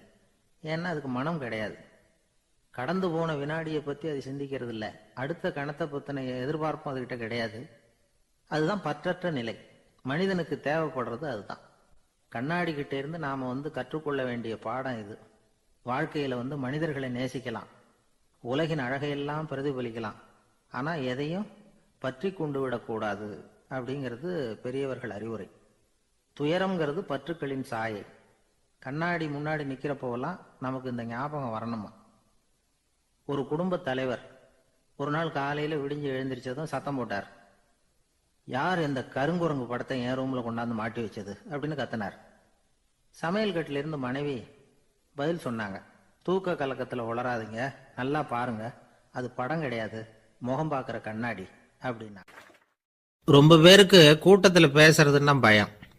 நமக்கு ஒன்றும் தெரியாதுன்னு மற்றவங்க நினச்சிடக்கூடாதுங்கிற எண்ணம் தான் இதுக்கு காரணம். ரொம்ப முக்கியமான ஒரு கூட்டம்னா பயம் அதிகமாக இருக்கும். முக்கியமானவங்கள்லாம் வருவாங்களே, அவங்கெல்லாம் நம்மளை பற்றி மட்டமாக நினச்சிருவாங்களே அப்படிங்கிற பயம் வந்துடும். ஆனால் மேடை பேச்சுங்கிறது அவ்வளவு கடினமான ஒரு காரியம் இல்லைங்கிறாங்க அது சம்பந்தமான நிபுணர்கள். யாரும் பேச்சாளர் ஆகலாம், இது ஒன்றும் பெரிய கிஃப்ட் கிடையாது அப்படின்னு அவங்க சொல்கிறாங்க. நீங்கள் ஒரு சிறந்த பேச்சாளர் ஆகணுமா அப்படின்னா அதுக்குன்னு சில ஆலோசனைகளை சொல்லி வச்சிருக்கிறாங்க அனுபவசாலிகள். முதல் ஆலோசனை என்னன்னா, உங்கள் பேச்சு வந்து எளிமையாக இருக்கணும். ஏதாவது ஒரு கருத்து அல்லது 2 கருத்து சொன்னால் போதும். 20 அல்லது 30 கருத்துக்களை சொல்லிகிட்டே போகக்கூடாது. 2வது ஆலோசனை, நீங்கள் என்ன பேச போகிறீங்கிறது முதல்ல உங்களுக்கு நல்லா புரியணும். அதுக்கப்புறம் தான் அதை அடுத்தவங்களுக்கு புரிய வைக்க முடியும். எப்படி ஆரம்பிக்க போகிறோம், எந்த கருத்தை முக்கியமாக வலியுறுத்த போகிறோம், எப்படி முடிக்க போகிறோம் அப்படிங்கிறத முதல்ல நல்லா சிந்திச்சு மனசில் வச்சுக்கணும். கடைசியாக என்ன சொல்கிறீங்களோ அதுதான் கேட்குறவங்க மனசில் நிற்கும். 3வது ஆலோசனை என்னென்னா, உங்கள் பேச்சு சுருக்கமாக இருக்கணும். ஒரு 15 நிமிஷம் பேசுறது ரொம்ப பொருத்தம். மணிக்கணக்கில் பேசிக்கிட்டு இருக்கிறது நல்லதில்லை. 4வது ஆலோசனை, நீங்கள் பேசுறது உண்மையாக இருக்கணும். உங்களுக்கு உண்மையான அனுபவங்கள் இருக்கும், அதை சொல்லலாம். உங்களுடைய உண்மையான அனுபவங்களை மற்றவங்களோட பகிர்ந்துக்கணும், அதுதான் முக்கியம். 5வது ஆலோசனை, ஆரம்பத்தில் கொஞ்ச நேரம் உங்களை பற்றியும் எதிரில் உள்ளவங்களை பற்றியும் சம்பந்தப்படுத்தி ஏதாவது பேசி ஒரு நெருக்கத்தை ஏற்படுத்திக்கணும். ஒவ்வொருத்தரும் இப்போ இவர் பேச போகிறது நம்ம சம்மந்தப்பட்டது அப்படின்னு நினைக்க ஆரம்பிச்சிருவாங்கல்ல, அதுக்கப்புறம் அவங்க கேட்க தயாராகிட்டாங்கன்னு அர்த்தம். எதிரில் உட்காந்துருக்கிற கூட்டத்திலிருந்து 3 பேரை தேர்ந்தெடுங்க. அதாவது வலது பக்கம் ஒருத்தர், நடுவில் ஒருத்தர், இடது பக்கம் ஒருத்தர். அதாவது உங்களை ரொம்ப கனிவாகவும் ஆர்வமாகவும் பார்க்குறவராக பார்த்து தேர்ந்தெடுத்துங்க மனசுக்குள்ள. நீங்கள் பேசும்பொழுது என்ன பண்ணணும்னா, இவங்களை நேருக்கு நேராக மாறி மாறி பார்த்துக்கிட்டே பேசுனீங்கன்னா நீங்கள் ஏதோ ஒட்டுமொத்த கூட்டத்தையும் பார்த்து பேசுகிறதாக ஒரு உணர்வு அது ஏற்படுத்திவிடும். 6வது ஆலோசனை என்னென்னா, சொற்பொழிவுன்னா நீங்கள் பேசணும், படிக்கக்கூடாது. எழுதி படிக்கிறது நல்லா இருக்காது. குறிப்புகள் வேணும்னா வச்சுக்கலாம். படிக்கிறது பேப்பர்லேருந்து வர்றது மாதிரி இருக்கும், பேசுறது இதயத்திலேருந்து வர்றது மாதிரி இருக்கும். அப்புறம் 7வது ஆலோசனை சொல்கிறாங்க. அது என்னென்னா, மேடையில் ஏறி நின்ன உடனே இயல்பாக மூச்சை இழுத்து விட்டுங்க, இயல்பு நிலைக்கு வாங்க, அதுக்கப்புறம் இயல்பாக பேச ஆரம்பிக்கலாம் அப்படிங்கிறாங்க. இவ்வளவும் பேச்சு கலையில் வல்லுநர்களாக இருக்கிறவங்க சொல்லுகிற ஆலோசனைகள். இதையெல்லாம் கடைபிடிச்சா நமக்கும் அதுக்கும் வெகு தூரம்னு நினச்சிக்கிட்டு இருந்த ஒன்று இப்போ கிட்டத்தில் நெருங்கி வந்துடும். நாம் சொல்கிறபடியெல்லாம் அது கேட்கும். ஒரு பேச்சாளர், அவருக்கு சுருக்கமாகவே பேச தெரியாது. மேடையில் ஏற்றி விட்டுவிட்டா போதும், ஆரம்பிச்சிருவார், நிறுத்த மாட்டார், பேசிக்கிட்டே இருப்பார். ஒரு தடவை அவர் ஒரு கூட்டத்தில் ரொம்ப நேரம் பேசிக்கிட்டே இருக்கிறார். எதிரில் பொறுமை இழந்த ஒருத்தர் தன்னுடைய கை கடிகாரத்தை காட்டினார். அதை கவனித்த பேச்சாளர், மன்னிக்கணும், கை கடிகாரம் நான் கொண்டுகிட்டு வர மறந்துட்டேன், அதுதான் நேரம் போனதே தெரியல அப்படின்னு சொல்லியிருக்கிறார். இதுக்கு அவர் சொன்னாராம் கோபமாக, ஏய்யா கடிகாரத்தை தான் பார்க்க முடியல, மறந்துட்டேன், பக்கத்தில் மாட்டிருக்கிற கேலண்டரையாவது பார்க்கக்கூடாதா அப்படின்னாராம். சில பேர் ஆளை பார்த்தா 60 வயசு மாதிரி தோணும், உண்மையான வயசு என்னன்னு பார்த்தா 40 அல்லது 45 சில பேரை பார்க்கறதுக்கு 45 மாதிரி தெரியும், உண்மையிலேயே 65 தாண்டி இருப்பாங்க. ஒரு மனிதனுக்கு 2 வகையான வயது உண்டுங்கிறார் ஓஷோ.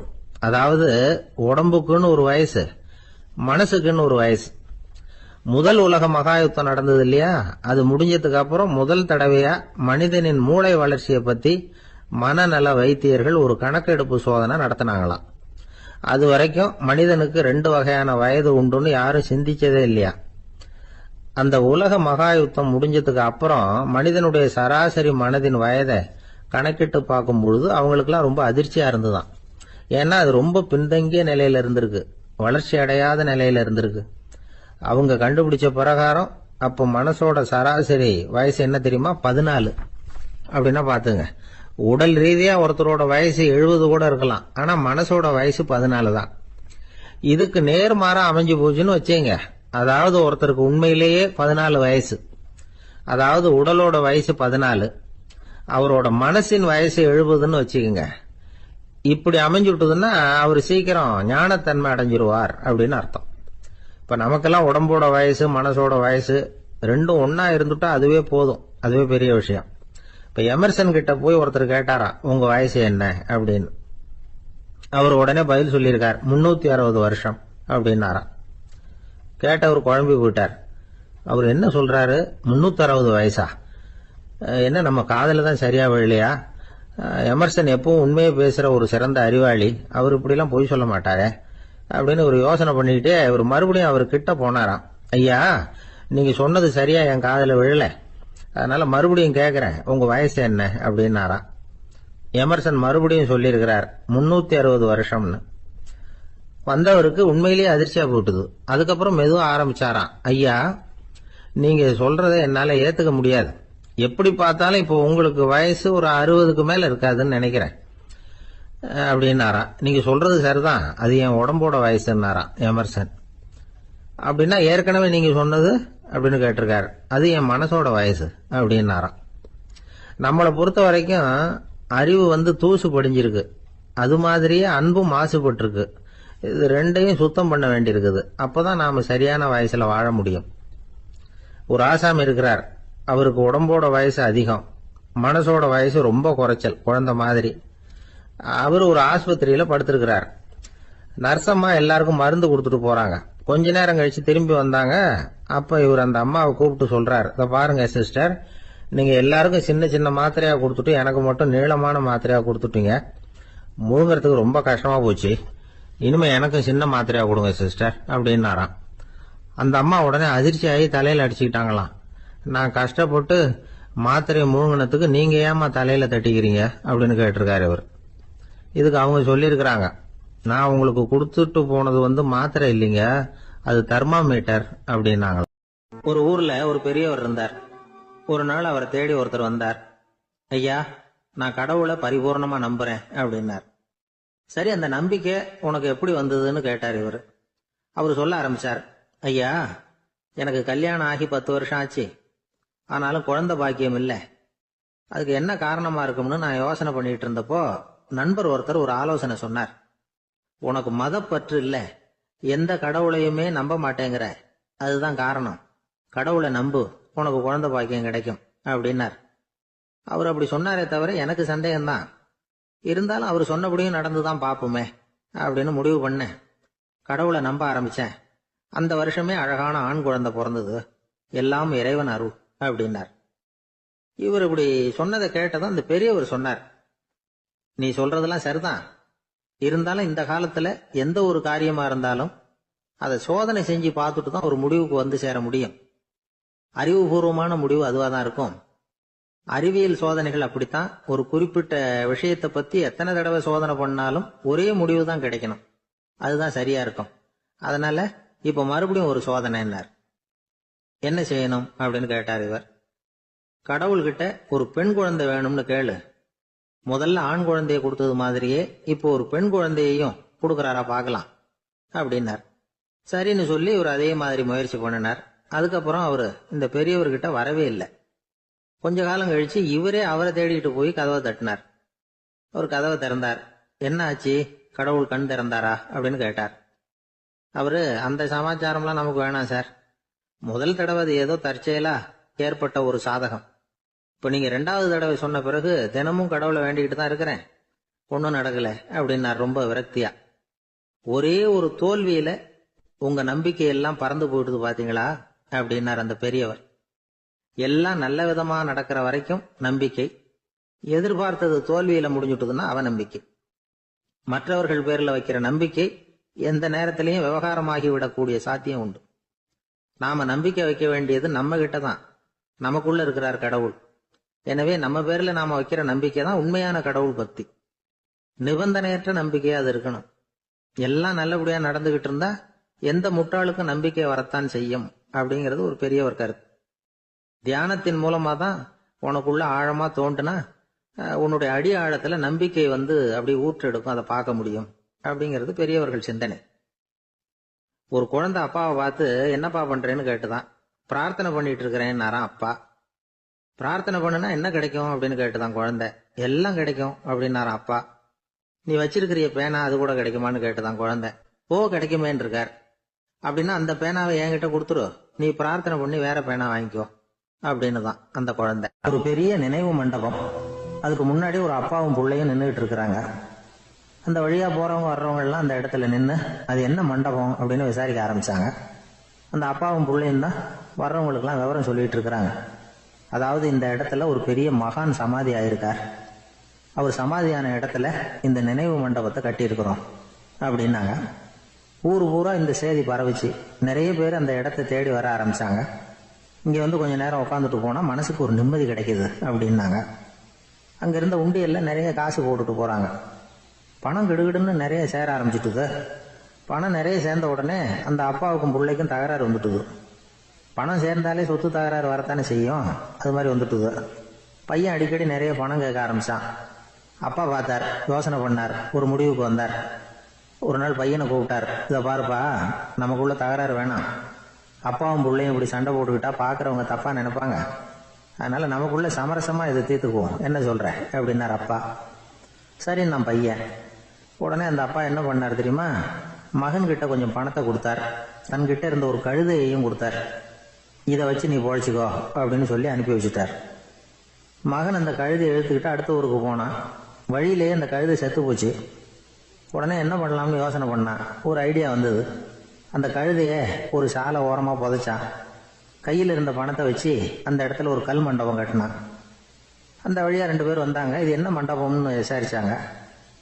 இந்த இடத்துல ஒரு பெரிய மகான் சமாதி ஆயிருக்கிறார் அப்படின்னா. இந்த செய்தி ஊர் பூரா பரவ ஆரம்பிச்சுட்டுது. நிறைய பேர் வந்து போக ஆரம்பிச்சாங்க. இங்கே வந்தால் மனசுக்கு ஒரு பெரிய நிம்மதி கிடைக்குது அப்படின்னு வேற சொல்ல ஆரம்பிச்சாங்க. வர வர கூட்டம் அதிகமாக வர ஆரம்பிச்சுட்டுது. உண்டியலில் பணம் நிறைய சேர்ந்துட்டுது.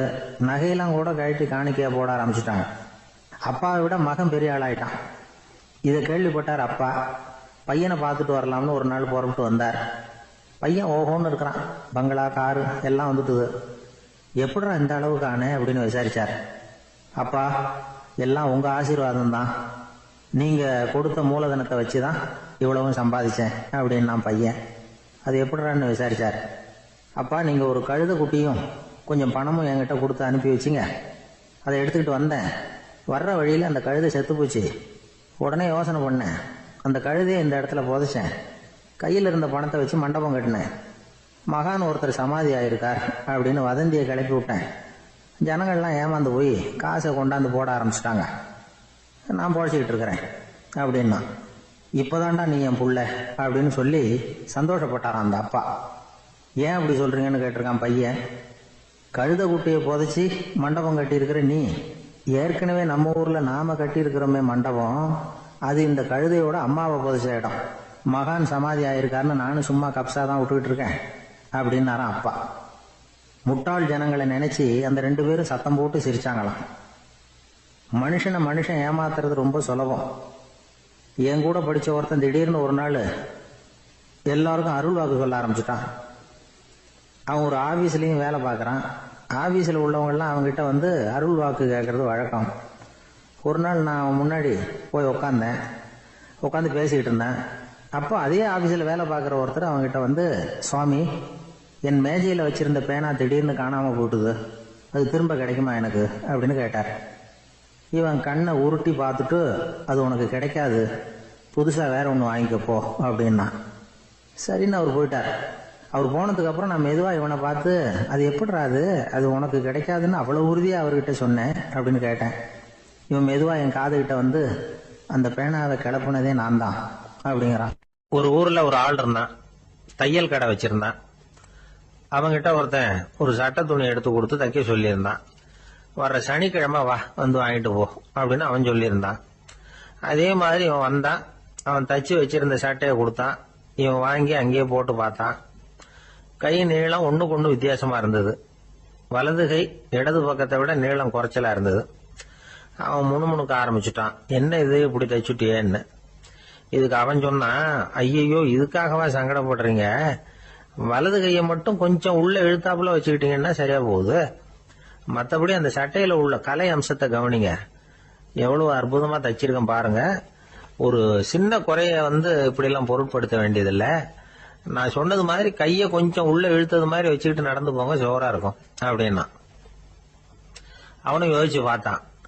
சரியான யோசனையா தான் தோணுச்சு. கொஞ்சம் முயற்சி பண்ணி வலது கையை கொஞ்சம் உள்ள இழுத்து சட்டை சரியா இருக்கிறது மாதிரி பண்ணிட்டான். இப்ப மறுபடியும் ஒரு பிரச்சனை. வலது கையை உள்ள இழுத்த மாதிரி அப்படியே வச்சுக்கிட்டதும் முதுகு பக்கம் கொஞ்சம் துணி தளர்த்தியா தொங்குறது மாதிரி தெரிஞ்சது. என்ன இது, முதுகு பக்கம் துணி குவிஞ்சுட்டுதே, தொங்குதே அப்படின்னா மறுபடியும், அடடா, இதுக்காகவா கவலைப்படுறீங்க? உடம்ப அதுக்கு தகுந்த மாதிரி கொஞ்சம் வளைச்சிக்கிட்டா சரியா போடுது. இதுக்காக அந்த அழகான தையலை பிரிச்சு அதுல உள்ள கலை அம்சத்தை கெடுக்கிறதுக்கு என் மனசு இடம் தரல. எவ்வளவுக்கு தளர்த்தியா இருக்கோ அவ்வளவுக்கு கொஞ்சம் உடம்ப வளைச்சி அப்படி குனிஞ்சது மாதிரி போங்க போதும் அப்படின்னா. அதுவும் நல்ல யோசனையா தான் பட்டுது இவனுக்கு. சரின்னு சொல்லிவிட்டு புறப்பட்டான். தெருவில் இறங்கினான். கையை கொஞ்சம் உள்ள இழுத்தான். உடம்ப கொஞ்சம் முன்னால வளைச்சான். சட்டைக்கு தகுந்த மாதிரி உடம்ப பண்ணிட்டான். மெதுவா நடந்து போறான். இப்போ எதிரில் இன்னொருத்தன் வரான். இவனை பாக்குறான். இவன் போட்டிருக்கிற சட்டையை பாக்குறான். ஆஹா அற்புதம்ங்கிறான்.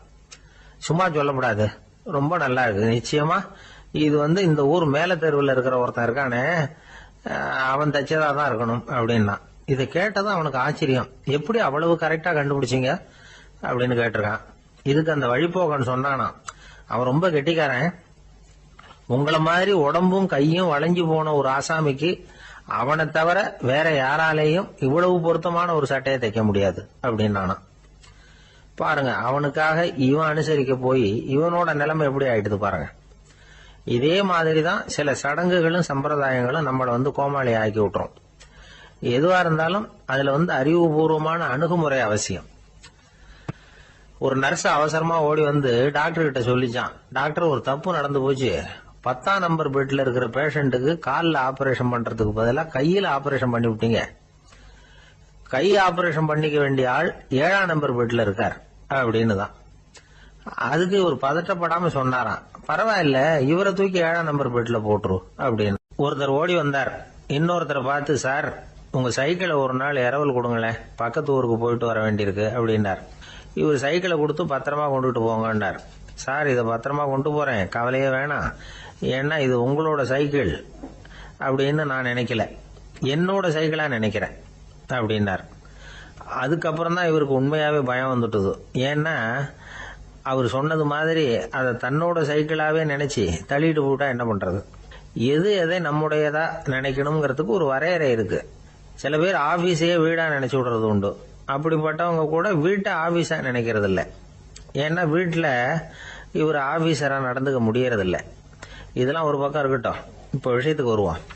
பொறியியல் மேதை டாக்டர் விஸ்வேஸ்வரய்யா இருந்தார் இல்லையா, பாரத ரத்னா விருதெல்லாம் கொடுத்தாங்களே. ஆபீஸ் வேலை வேற, சொந்த வேலை வேற அப்படிங்கிறதுக்கு ஒரு உதாரணமா இருந்தவர் அவர். மைசூர் மகாராஜா கிட்ட திவானா இருந்தார். அவர் ஒரு நாள் அரசாங்க வேலை காரணமா வெளியூர் போயிருந்தார். ஹாசன்கிற ஊருக்கு பக்கத்துல ஒரு பயண மாளிகை, அங்க தங்கிவிட்டார். ராத்திரி அங்க தங்கி இருந்துட்டு விடிஞ்சதும் ஊருக்கு திரும்புறதாக திட்டம். ராத்திரி தூங்கறதுக்கு ரொம்ப நேரம் ஆயிட்டுது. ரொம்ப நேரம் வரைக்கும் அரசாங்க சம்பந்தப்பட்ட வேலைகளையே பார்த்துக்கிட்டு இருக்கிறார். அரசாங்க ஃபைல்கள் நிறைய இருந்தது. அதையெல்லாம் ஒவ்வொன்றா எடுத்தார், படிச்சு பார்த்தார், பரிசீலனை பண்ணார். அதில் எழுத வேண்டியதை எழுதினார், கையெழுத்து போட்டார். ஒரு வழியாக அந்த வேலையெல்லாம் முடிஞ்சுது. அதுக்கப்புறம் என்ன பண்ணார்னா, தன்னுடைய சூட்கேஸை திறந்தார். அதிலிருந்து 2 மெழுகுவத்தியை எடுத்து கொளுத்தி வச்சார். அந்த பயண மாளிகையில அது வரைக்கும் எரிஞ்சுக்கிட்டு இருந்த மின்சார விளக்குகளை அணைச்சுட்டார். அதுக்கு பிறகு அந்த மெழுகுவத்தி வெளிச்சத்துல சில புத்தகங்களை தொடர்ந்து படிக்க ஆரம்பிச்சிட்டார். அந்த பயண மாளிகையில பணியாளரா இருந்தவர் இதை பார்த்துட்டு ஓடி வந்தார். மறுபடியும் மின் விளக்கு போடுறதுக்காக போனார். விஸ்வேஸ்வரய்யா அதை பார்த்துட்டு போட வேணாம்ட்டாராம். இதுவரைக்கும் நான் அரசாங்க அலுவல்களை கவனிச்சுக்கிட்டு இருந்தேன், அதனால மின் விளக்குகள் அப்ப எரிஞ்சதுல தப்பு இல்லை. இப்ப நான் புத்தகம் படிச்சுக்கிட்டு இருக்கேன், இது என்னுடைய சொந்த வேலை. இங்க இருக்கிற மின் விளக்கு அதுக்காக ஏன் எரியணும் அப்படின்னு கேட்டாராம். இப்ப இருக்கிற சில அரசு பணியாளர்கள் கிட்ட இந்த சம்பவத்தை பேச்சோட பேச்சா சொல்லி பார்த்தேன். அவங்களால இதை ஜீரணிக்கவே முடியல. நேர்மை தேவைதான் சார், அதுக்காக அவ்வளவு தூரத்துக்கு அது தேவையா அப்படிங்கிறாங்க.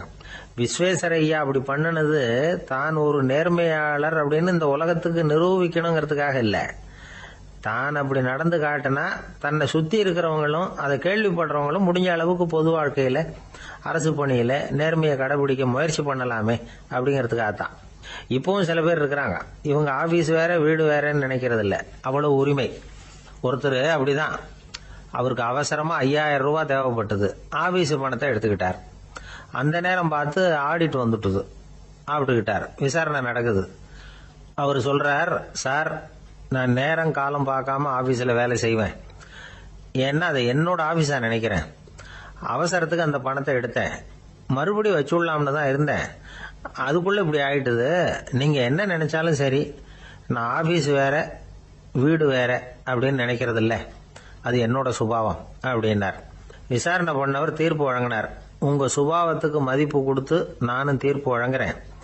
நீங்க கொஞ்ச நாள் ஜெயிலில் இருந்துட்டு வாங்க, அது உங்களுக்கு கஷ்டமா இருக்காதுன்னு நினைக்கிறேன்.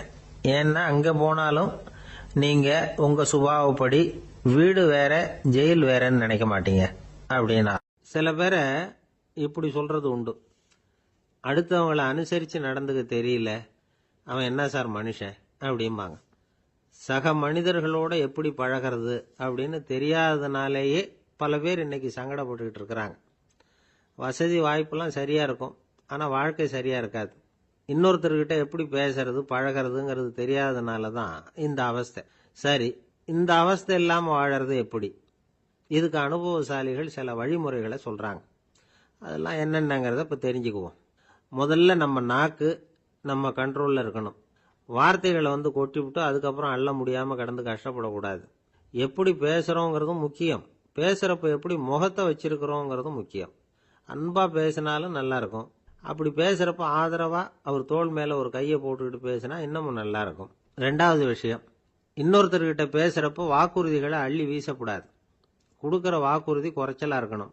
அப்படி கொடுத்த வாக்குறுதியை கண்டிப்பாக நிறைவேற்றணும். நாம் ஒருத்தரை பாராட்டுறோம் அல்லது அவரை பற்றி அபிப்பிராயம் சொல்கிறோம்னா அது ஆக்கப்பூர்வமாக இருக்கணும். நம்ம பாராட்டு அல்லது விமர்சனம் அடுத்தவருடைய முன்னேற்றத்துக்கு உதவுறது மாதிரி இருக்கணும். நாம் சொல்கிறத கேட்டுட்டு அவன் தலையில் கையை வச்சுட்டு உட்காந்துடக்கூடாது. எப்பவும் உற்சாகமாக இருக்கணும், முகம் மலர்ச்சியாக இருக்கணும். மனுஷன் இருந்தால் வருத்தம், கவலை, ஏமாற்றம் எல்லாம் இருக்க தான் செய்யும். அதெல்லாம் மனசில் இருக்கட்டும். அந்த வருத்தமும் கவலையும் ஏமாற்றமும் சேர்ந்துக்கிட்டு நம்ம முகத்தில் இருக்கிற மலர்ச்சியை மூடி மறைக்கிறதுக்கு நாம் இடம் கொடுத்துடக்கூடாது. எந்த விஷயத்தை பற்றி யாருக்கிட்ட பேசினாலும் வெளிப்படையாக பேசணும், திறந்த மனசோட பேசணும். மூடி மறைச்சி முன்னு மூழ்கிக்கிட்டு இருக்கக்கூடாது. இன்னொருத்தர்கிட்ட பேசுகிறப்போ விவாதம் பண்ணுங்க, அது தப்பு இல்லை. ஆனால் வாதாடிக்கிட்டு இருக்கக்கூடாது. அதாவது என்ன சொல்கிறாங்கன்னா, டிஸ்கஸ் பண்ணலாம், ஆர்கியூ பண்ணக்கூடாதான். நம்மக்கிட்ட இருக்கிற நல்ல குணங்களை நாம் எடுத்து சொல்லிகிட்டு இருக்கக்கூடாது. அந்த நல்ல குணங்களே நம்மளை பற்றி எடுத்து சொல்லணும், அது மாதிரி நடந்துக்கணும். அதே மாதிரி அடுத்தவங்க கிட்ட உள்ள கெட்ட குணங்களை பற்றி அவசியம் இல்லாமல் நாம் பேச வேண்டியதில்லை. உங்களை பற்றி யாராவது தப்பாக பேசுகிறாங்களா, அப்படி அவங்க பேசுகிறதுல உண்மை இல்லையா அப்படின்னா அதை நீங்கள் பொருட்படுத்த வேண்டியதில்லை, விட்டுடலாம். அது தானாக போயிடும். ஒரு 4-5 பேரோட பேசிக்கிட்டு இருந்தீங்கன்னா எல்லாருக்கும் முக்கியத்துவம் கொடுங்க, யாரையும் அலட்சியப்படுத்தாதீங்க. தமாஷா பேசலாம், ஆனால் அவங்க தமாஷ் அடுத்தவங்களை கேலி பண்ணுறதா இருக்கக்கூடாது. நமக்கு கிடைக்க வேண்டியது கிடைக்கலையே அப்படிங்கிற தவிப்பு நம்மகிட்ட இருக்கக்கூடாது, அது தேவையில்லை. உங்கள் செயல்பாடுகள் தெளிவாக இருக்கட்டும், பாராட்டு தானாக அவங்கள தேடிட்டு வரும். இன்னொரு மனுஷனுடைய மனசில் கௌரவமான ஒரு இடத்த பிடிக்கணும்னா நாம் இந்த குணத்தையெல்லாம் நம்மகிட்ட வளர்த்துக்கணும். இதெல்லாம் அனுபவசாலிகள் சொல்லியிருக்கிற குறிப்புகள். இந்த குறிப்புகளை சரியாக புரிஞ்சுக்கணும், அது முக்கியம். தப்பாக புரிஞ்சுக்கிட்டா என்ன ஆகும் தெரியுமா? இதை கேளுங்க. ஒருத்தர் வந்தார், சார் அடுத்தவங்க தோள் மேலே கையை போட்டுக்கிட்டு அன்பாக பேசணும்னு சொன்னீங்க, அப்படி தான் பேசினேன். அவர் முதுகை கூட தட்டி கொடுத்தேன், என் வேலை போயிட்டுது சார், வீட்டுக்கு அனுப்பிச்சிட்டாங்க அப்படின்னார். யாருக்கிட்ட அப்படி பேசுனீங்கன்னு கேட்டோம். என் முதலாளிகிட்ட சார் அப்படிங்கிறார் ரொம்ப சோகமாக. ஒரு சிகை அலங்கார கூடம், ரொம்ப சுறுசுறுப்பாக எல்லாரும் வேலை செஞ்சுக்கிட்டு இருக்கிறாங்க. முடிவெட்டிக்க வந்திருக்கிறவங்க நிறைய பேர், எல்லாரும் வரிசையாக உட்காந்துருக்கிறாங்க. அந்த சமயத்தில் திடீர்னு கதவை திறந்துக்கிட்டு ஒருத்தர் உள்ளே வர்றார். அவர் ஒரு பெரிய மனிதர், அவரும் முடிவெட்டிக்கிறதுக்காக தான் உள்ளே வந்திருக்கிறார். அவரை பார்த்த உடனே அங்கே வரிசையில் உட்காந்துருந்தவங்க எல்லாரும் எழுந்திரிச்சு அவர்கிட்ட வந்துட்டாங்க.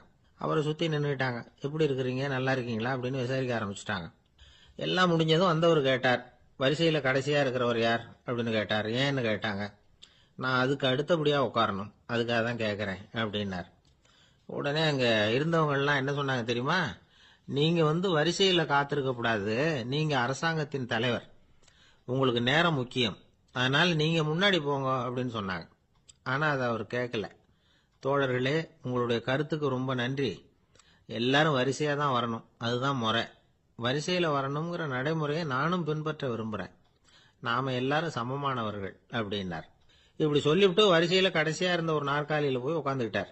தன் சட்டை பையில் இருந்த ஒரு செய்தித்தாளை எடுத்தார், படிக்க ஆரம்பிச்சிட்டார். ஆனால் அங்கே இருந்தவங்களால இதை பார்த்துக்கிட்டு சும்மா இருக்க முடியல. ஒருத்தர் எழுந்திரிச்சு வந்தார். ஐயா, இப்போ என்னுடைய முறை வந்திருக்குது, நான் தான் போக வேண்டிய முறை. உங்களை இங்கே காத்திருக்க வைக்கிறத விட ஒரு 5 ஆண்டுகளுக்கு கூட நான் முடிவெட்டிக்காமே இருந்துட முடியும் அப்படின்னார். அவர் மறுபடியும் சொன்னார், ஐயா, நீங்க வரிசை முறையை தாண்டி போக விருப்பப்படல, சரி, ஆனா என்னுடைய முறையை மாத்தி கொடுக்கறதுக்கு எனக்கு முழு உரிமை இருக்குது. இதுக்கு பதிலா உங்களுடைய கடைசி இடத்தை நான் எடுத்துக்கிறேன், இதை நீங்க மறுக்க முடியாதுன்னார். அங்க இருந்த மற்றவங்களும் இதை ஒரு மனசா வற்புறுத்த ஆரம்பிச்சிட்டாங்க. அந்த பெரிய மனிதர் பார்த்தார், சரின்னு கடைசியா ஒத்துக்கிட்டார். அவர் யார் தெரியுமா? அவர் தான் மாவீரர் லெனின். ரஷ்யாவில் கிரெம்ளின் சிகை அலங்கார கூடத்தில் தான் இது நடந்தது. எல்லாரும் இந்நாட்டு மன்னர்கள்னு வாயளவில் பேசுறதுல என்ன பிரயோஜனம்? நாம எல்லாரும் சமம்ங்கிறத நடைமுறையில் கடைபிடிச்சு காட்டினவங்க கொஞ்சம் பேர் தான். அவங்கள ஒருத்தர் தான் லெனின். வரிசையில் நின்று வர்றதுங்கிறது ஒரு சிறந்த பண்பு, உயர்ந்த பண்பு. இன்னைக்கு பல இடங்கள்ல அது நமக்கு தேவைப்படுது. ஒரு ரேஷன் கடைவாசல், கடை திறக்கிறதுக்கு முன்னாடியே எல்லாரும் வந்து வரிசையில் நின்றுட்டாங்க. கடைசியா வந்த ஒருத்தர் கியூவில் முன்னாடி போறதுக்கு முயற்சி பண்றார். ஏற்கனவே நின்றுட்டு இருக்கிறவங்க அவரை முன்னாடி போறதுக்கு விட மாட்டேங்கிறாங்க. கடைசியா போய் நில்லையா அப்படின்னு எல்லாரும் கத்துறாங்க. அது அவர் காதுல வாங்கல. முண்டி அடிச்சுக்கிட்டு முன்னாடி போறதுக்கே முயற்சி பண்ணிட்டு இருக்கிறார்.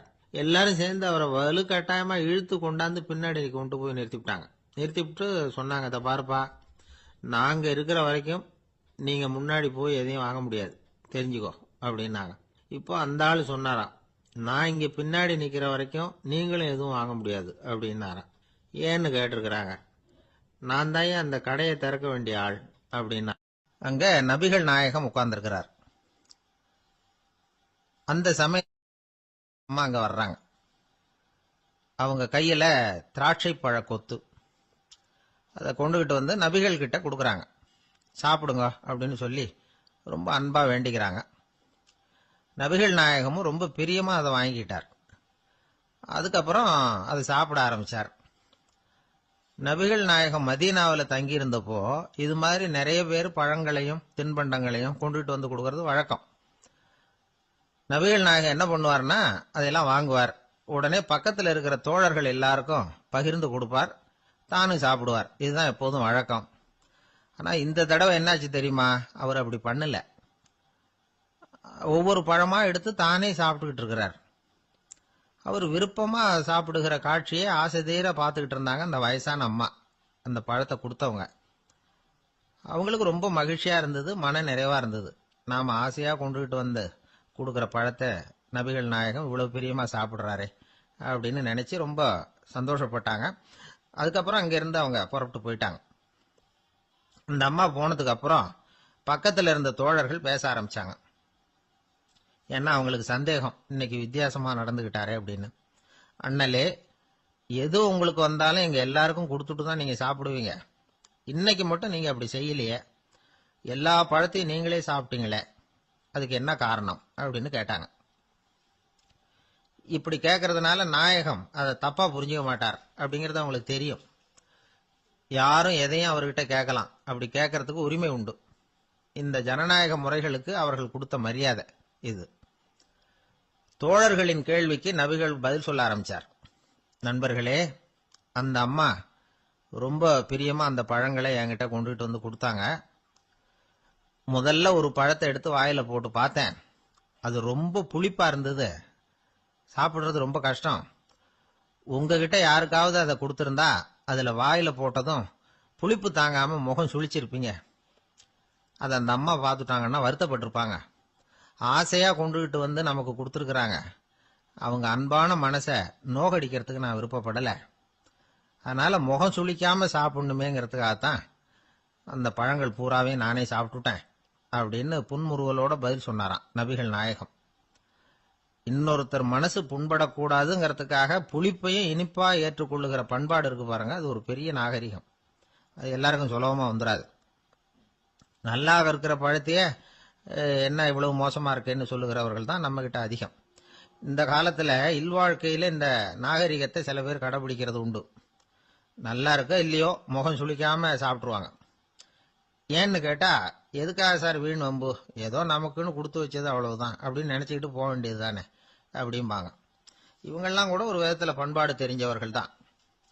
இப்போ ஒரு ஆளு ஊரெல்லாம் சுத்தி விட்டு கடைசியில அழுத்து போய் ஒரு ஹோட்டலுக்குள்ள நுழைஞ்சானான். ரொம்ப களைப்பா இருந்தது அவனுக்கு. அதனால ரொம்ப களைப்படைஞ்சு போய் ஒரு நாற்காலியில போய் உட்காந்துருக்கிறான். இவனை பார்த்ததும் சர்வர் ஓடி வந்தார்.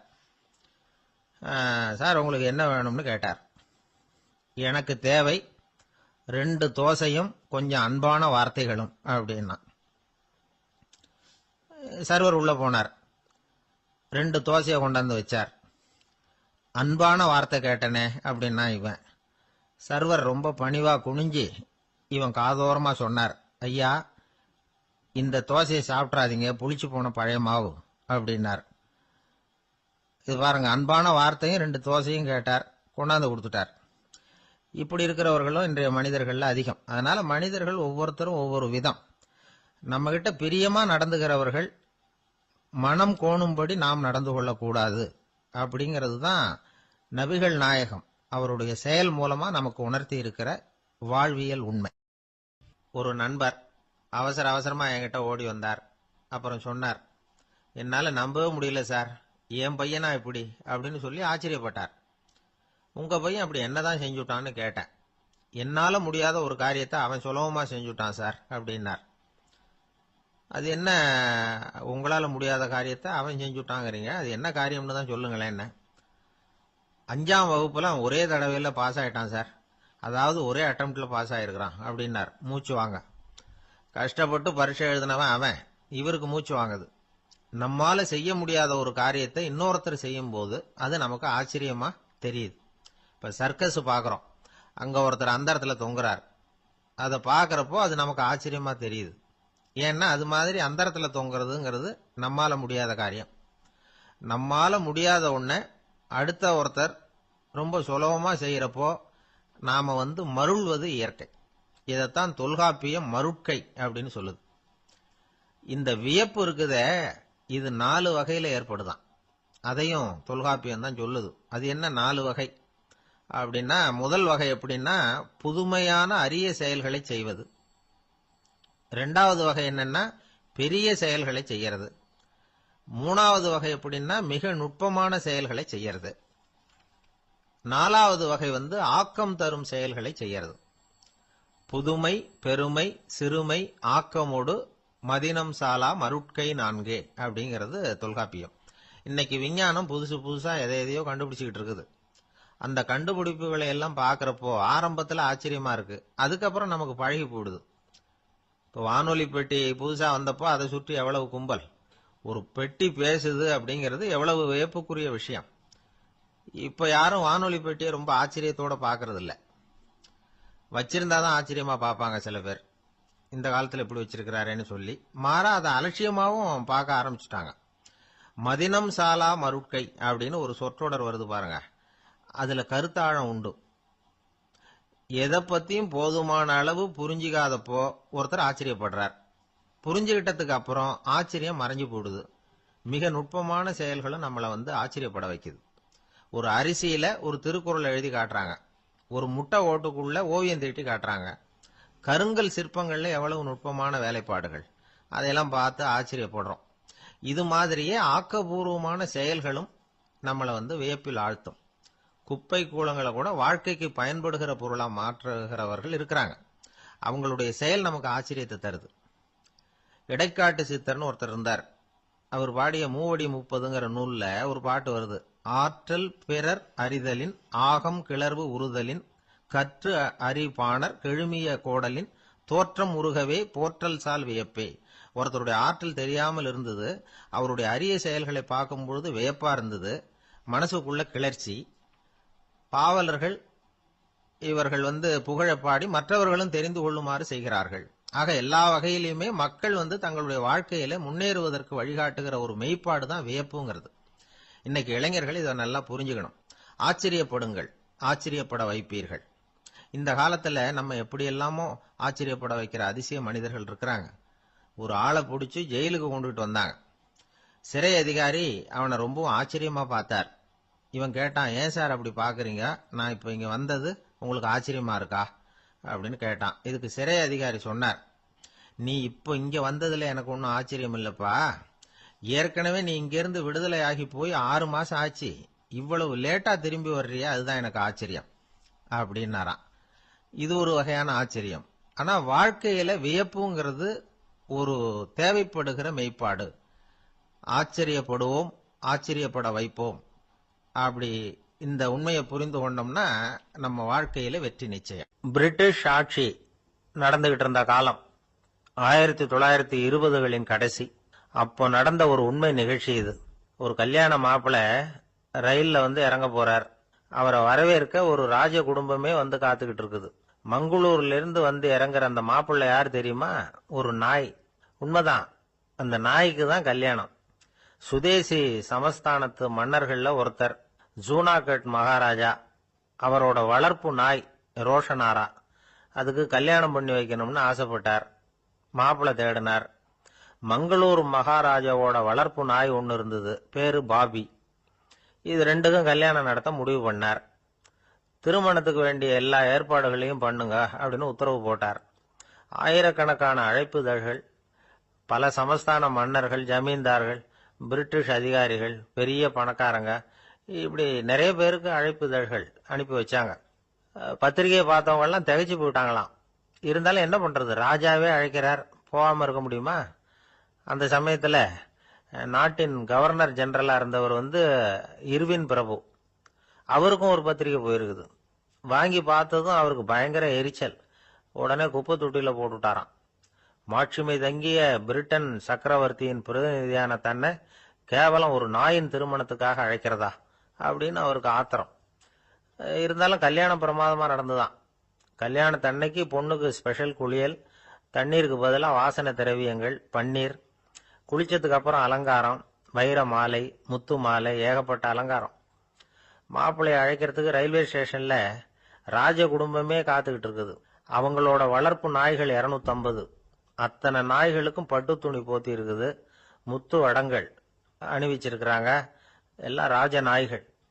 அதுகளையும் வீதியில நடக்க விடலையாம்.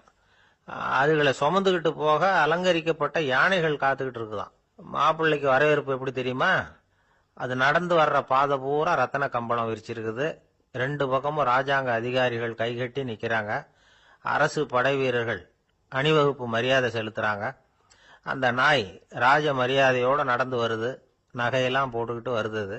திருமண மண்டபத்துக்கு சேருது. அங்க கல்யாணம் அமோகமா நடக்குது. இந்த திருமணத்தை முன்னிட்டு அந்த ஜூனாகட் சமஸ்தானத்துக்கு 3 நாள் விடுமுறை வேற. கல்யாணத்துக்கு வந்திருந்தவங்களுக்கெல்லாம் ஏக தடபுடலா விருந்து, நாட்டியம் எல்லாம் பிரமாதமா நடந்துதான். இந்த கல்யாணத்துல கலந்துக்க வந்திருந்த மற்ற சமஸ்தானத்து மன்னர்கள், திவான்கள், அரச குடும்பத்தினர், இப்படி அவங்க 700 பேராம். அவங்க வந்து போறதுக்காக விசேஷ ரயில்கள்லாம் வேற விட்டுருக்காங்க. கல்யாணம் முடிஞ்சதும் அந்த நாய் தம்பதிகளோட பெரிய பெரிய மன்னர்கள்லாம் ஒன்னா உட்காந்து சாப்பிட்டாங்களாம். ஏர் கண்டிஷன் அறையில அந்த தம்பதிகள் கொஞ்ச காலம் வாழ்ந்திருக்கிறாங்க. கொஞ்ச நாள்ல மாப்பிள்ளைக்கு மரியாதை குறைய ஆரம்பிச்சுட்டுது. வெளியில துரத்தி விட்டாங்களாம். அந்த பெண் நாய் மட்டும் ராஜ போகங்களை அனுபவிச்சு வந்துதான். இந்த கல்யாணத்தை பார்த்துட்டு தொடர்ந்து மற்ற சமஸ்தானத்து மன்னர்களும் நாய் திருமணங்கள் நடத்த ஆரம்பிச்சுட்டாங்களாம். இது உண்மையில நடந்திருக்குது. இப்படி அது இருக்கட்டும். இப்ப நம்ம கதைக்கு வருவோம். ஒரு ராஜாவுக்கு ரொம்ப நாள் கழிச்சு ஒரு குழந்தை பிறந்துதான். அரண்மனை ஜோசியரை கூப்பிட்டு இருக்கார் ராஜா. ஜோசியரே, என் மகன் வருங்காலத்துல சிறந்த வாழ் வீரனா வரணும்னு ஆசைப்படுறேன். வருவானாங்கிறத கொஞ்சம் பார்த்து சொல்லுங்களேன் அப்படின்னாராம். ஜோசியர் சொன்னார், மன்னா, உங்க புள்ள வாழ் வீரனா வர்றது கஷ்டம். ஆனா அவரும் உங்களை மாதிரியே நாய்க்குட்டிகள் பேர்ல பிரியமா இருப்பார். அதுகளுக்கு கல்யாணமும் பண்ணி வைப்பார் அப்படின்னாராம். அது எப்படி கண்டுபிடிச்சிங்க அப்படின்னு கேட்டிருக்கார் ராஜா. அரசே, உங்க பிள்ளைக்கு வாழ் மேல உள்ள பிரியத்தை காட்டிலும் நாய் மேல உள்ள பிரியம் அதிகம்ங்கிறதுக்கான அறிகுறி இப்பவே தெரியுது. நல்லா கவனிச்சு பாருங்க. அவரு வாழ் வாழ்னு கத்துறாரு அப்படின்னாரு. கவனிச்சு பார்த்துட்டு அப்படி எனக்கு காதுல விழலையே அப்படின்னாராம் மன்னர். அதனாலதான் சொன்னேன், அவர் கத்துறது வாழ் வாழ்னு கத்தல, வள்ளு வள்ளுன்னு கத்திக்கிட்டு இருக்கார். அதனாலதான் அப்படி சொன்னேன் அப்படின்னாராம் அரண்மனை ஜோசியர். இருட்ட கண்டா பயம் உண்டாவதே, அது ஏன்? இப்படி ஒரு கேள்வியை ஒரு பெரியவர்கிட்ட கேட்டாங்க. அதுக்கு அவர் பதில் சொல்றார், மனிதனுடைய ஆதிகால வாழ்க்கையில தொற்றி கொண்ட பயம் இது வேரூன்றி இருக்குது, இன்னமும் போகல. 50,000 வருஷங்களுக்கு முன்னாடி மனுஷன் குகைகள்ல வாழ்ந்தான். பகல்ல பயம் இருக்காது. ராத்திரியில மிருகங்கள் தாக்கும், கொல்லும், நிம்மதியா தூங்க கூட முடியாது. அதனால இந்த மனுஷனுக்கு இரவுன்னா மரணம், பயம் அப்படின்னு பழகி போச்சு. மனிதர்களுடைய எல்லா மனசையும் சேர்த்து மொத்தமா ஒரு மனசு உண்டு. மனிதர்களுடைய நினைவு இந்த மொத்த மனசுல பதிஞ்சிருக்கு, பரவுது. இந்த மொத்த மனசுல இருட்டு பற்றிய பயம் பதிந்து நீடிக்குது அப்படிங்கிறார் அவர். இந்த காலத்துல இரவை பகலாக்கிறதுக்கு எவ்வளவு விளக்குகள்லாம் வந்தாச்சு. ராத்திரியிலேயும் மிருகங்கள் தாக்குங்கிற நிலைமை இல்ல. பாதுகாப்பான வீடுகள், விலங்குகளும் விலகி போயிட்டு விலங்குகள்லாம் விலகி போயிட்டு வீடுகளும் பாதுகாப்பா இருக்குது. சரி, இருந்தாலும் அந்த பழங்கால பயம் வந்து இருட்டு பயம் இன்னமும் மனுஷனை விட்டு போகல. இன்னொரு விஷயம் என்னன்னா, இருட்டில இருந்து வெளிச்சத்துக்கு வராத மனிதர்கள் இன்னைக்கு அதிகம். ஒரு ஆளு ஆத்துக்கு மீன் பிடிக்கிறதுக்காக போனான், இன்னும் விடியல. அதுக்குள்ள வலையை எடுத்துட்டு கிளம்பி போயிட்டான். வெளிச்சம் வர்றதுக்கு முன்னாடியே போய் சேர்ந்துட்டான். விடியற வரைக்கும் என்ன பண்றது, சும்மா கரையிலேயே உட்காந்து காலாட்டிட்டு இருக்கிறான். காலில் ஏதோ ஒரு சின்ன மூட்டை தட்டுப்பட்டது. இருட்டுல அது என்னன்னு சரியா தெரியல. மூட்டைக்குள்ள சின்ன சின்ன கல்லா நிறைஞ்சி இருக்குது. சும்மா பொழுது போகணுமேங்கிறதுக்காக இவன் அந்த மூட்டைக்குள்ள இருந்து ஒவ்வொரு கல்லா எடுத்து ஆத்துல வீசிக்கிட்டு இருக்கிறான். விடியற வரைக்கும் வேற வேலை இல்லைங்கிறதுனால எப்படி செஞ்சுக்கிட்டே உட்காந்துருக்கிறான். கிழக்க மெதுவா வெளிச்சம் தெரிய ஆரம்பிச்சது. பொழுது விடியறதுக்கான அறிகுறி. இதுக்குள்ள அந்த மூட்டையில இருந்த எல்லா கல்லையும் எடுத்து வீசி எறிஞ்சுட்டான். கடைசியா ஒரே ஒரு கல்லு மட்டும்தான் கையில பாக்கி இருந்தது. வெளிச்சம் வந்ததும் அந்த கல்லை பார்த்தான், அப்படியே திகைச்சு போயிட்டான். அடடா, இது வரைக்கும் தெரியாம தப்பு பண்ணிட்டோமே அப்படின்னு நினைச்சான். ஏன் தெரியுமா, அவன் கையில இருந்தது வெறும் கல் இல்ல, விலை வசந்த ரத்தன கல். அது இருட்டுல என்னன்னு புரியாததுனால மூட்டையில இருந்த எல்லா ரத்தன கல்லையும் ஆத்துல வீசி எறிஞ்சிருக்கிறான். இப்போ அவனுக்கு அழுகையே வந்துரும் போல இருந்தது. வாழ்க்கையை வந்து வசதி ஆக்கிக்கிறதுக்கான வாய்ப்பு அவனுக்கு இருந்தது. இருந்தாலும் இருட்டுல அதை இழந்துட்டான். அந்த வகையில அவனுக்கு கொஞ்சம் அதிர்ஷ்டம் இருந்திருக்குது. அதாவது ஏதோ ஒரு வகையில இருந்திருக்குது. அதனாலதான் அந்த கடைசி கல்ல எரியறதுக்குள்ள வெளிச்சம் வந்துட்டுது. பல பேருக்கு அந்த அளவு கூட அதிர்ஷ்டம் வர்றதில்ல. எல்லாத்தையும் வீசினதுக்கு அப்புறம் தான் வெளிச்சம் வரும். என்னன்னு விவரம் தெரியாமலே எழுந்திரிச்சு வந்துருவாங்க. வாழ்க்கைங்கிறது ஒரு பெரிய புதையல். அதை புரிஞ்சிக்காம வந்து மனுஷன் வந்து அதை வீசி எரிஞ்சுக்கிட்டு இருக்கான் அப்படிங்கிறது தான் பெரியவங்க கருத்து. சில பேருக்கு புரிஞ்சுக்கிற நேரம் வரும், அதுக்குள்ள வாழ்நாள்லாம் ஓடி போயிருக்கும். அதுக்கப்புறம் என்ன பண்றது? நம்மால் ஒருத்தன் கையில ஒரு சின்ன பையோட வந்துகிட்டு இருந்தான். பை உள்ள ஏகப்பட்ட நகைகள், ரத்தன கல் எல்லாம் இருக்கு. வந்துகிட்டு இருந்தவன் திடீர்னு அந்த பையை அப்படியே ஒரு குளத்துல வீசி எறிஞ்சுட்டான். மகான்கள் தான் இப்படி பற்று இல்லாம இருப்பாங்க. என்னங்க இது, விலை மதிப்புள்ள அந்த பையை இப்படி குளத்துல வீசி எறிஞ்சுட்டீங்களே, இதுக்கு என்ன அர்த்தம் அப்படின்னு கேட்டார் அவன் கூட வந்தவர். அவன் மெதுவா இவர் காதோட காதா சொல்றான், ஒரு போலீஸ்காரர் பின்னாடி வந்துகிட்டு இருக்கிறார், அவர் போனதுக்கு அப்புறம் இதை எடுத்துக்குவேன் அப்படிங்கிறான். அமெரிக்க ஜனாதிபதி ஆப்ரஹாம் லிங்கன் ஒரு நாள் தன்னோட கோச்சு வண்டியில தலைநகரான வாஷிங்டனுக்கு போயிட்டு இருக்கிறார். கோச்சு வண்டி ஒரு சாலையில போயிட்டு இருக்கு. அந்த சாலைக்கு ஒரு பக்கத்துல பயங்கரமான சதுப்பு நிலம். சதுப்பு நிலம்னா அது புதைகுழி, புதை மணல்ங்கிறோம்ல, அது மாதிரி. அந்த சதுப்பு நிலத்துல யாராவது மாட்டிக்கிட்டா அவ்வளவுதான், ஆளை கொஞ்சம் கொஞ்சமா உள்ள அமுக்கிவிடும். தப்பிச்சு கரையேறது கஷ்டம். அப்படிப்பட்ட நிலம் அது. ஆப்ரஹாம் லிங்கன் ஏதோ ஒரு முக்கியமான அரசாங்க வேலையா போயிட்டு திரும்பி வந்துகிட்டு இருக்கிறார். அதனால அந்த சமயத்துல அவர் விலை வசந்த ஆடைகளை அணிஞ்சிருக்கிறார். அப்படி அவர் அந்த கோச்சு வண்டியில வந்துகிட்டு இருக்கிறாரு. அந்த சமயத்துல ஒரு காட்சி அவர் கண்ணுல பட்டுட்டுது. என்ன தெரியுமா, ரோட்டுக்கு பக்கத்துல இருந்த சதுப்பு நிலத்துல ஒரு இளம் பன்றிக்குட்டி சிக்கிக்கிட்டு தவிச்சுக்கிட்டு இருக்குது. பரிதாபமா கத்திக்கிட்டு இருக்குது. அதை பார்த்தார் லிங்கன். அவருக்கு என்ன மாதிரி ஆயிட்டுது. உடனே வண்டியை நிறுத்த சொன்னார். கீழே இறங்கினார். தன்னோட விலை வசந்த ஆடைகளை பத்தி லட்சியம் பண்ணவே இல்லை. தனக்கே ஆபத்து வரலாம்ங்கிறத பத்தியும் கவலைப்படலை. தான் ஒரு குடியரசுத் தலைவருங்கிறத பத்தியும் அவர் நினைச்சு பார்க்கல. நேரா அந்த சதுப்பு நிலம் பக்கமா போனாரு. அந்த சேத்துல இறங்கி பன்றிக்குட்டியை காப்பாத்தி கரைக்கு கொண்டுட்டு வந்து சேர்த்துட்டார். அதுக்கப்புறம் நிம்மதியா கோச்சு வண்டியில ஏறி வெள்ள மாளிகைக்கு வந்து சேர்ந்தார். ட்ரெஸ், உடம்பு பூரா சேறு சகதி. பார்க்குறவங்களுக்கெல்லாம் ஆச்சரியமா போச்சு. அவங்களுக்கு ஒன்றும் புரியல. இவர் நேரா ட்ரெஸ்ஸு மாற்றிக்கிறதுக்காக போனார். கோச்சு வண்டி ஓட்டிகிட்டு வந்தவன் கிட்ட போய் எல்லாரும் கேட்டாங்க என்ன ஆச்சு அப்படின்னு. அவர் வர்ற வழியில் நடந்த விவரத்தை சொன்னார். ஆப்ரஹாம் லிங்கனுடைய இந்த இறக்க குணத்தை எல்லாரும் பாராட்டினாங்களாம், புகழ்ந்தாங்களாம். ஆனால் இதுக்கு லிங்கன் என்ன பதில் சொன்னார் தெரியுமா? தயவு பண்ணி இந்த புகழ்ச்சியான பேச்சையெல்லாம் ஒதுக்குங்க, அதெல்லாம் வேணாம். அந்த சின்ன பிராணி சகதியில் மாட்டிக்கிட்டு துடிச்சிக்கிட்டு இருந்தது, அதை பார்த்தேன். உடனே என்னுடைய இதயத்தில் ஒரு முள்ளு தைச்சது மாதிரி ஒரு உணர்வு. அந்த முள்ளை பிடுங்கி எறிஞ்சேன், அவ்வளவுதான். உண்மையில் அந்த பிராணிக்கு நான் வந்து உதவினேங்கிறத விட எனக்கு ஏற்பட்ட இன்னலை போக்கிட்டேன் அப்படிங்கிறது தான் உண்மை. அதுதான் பொருத்தம்.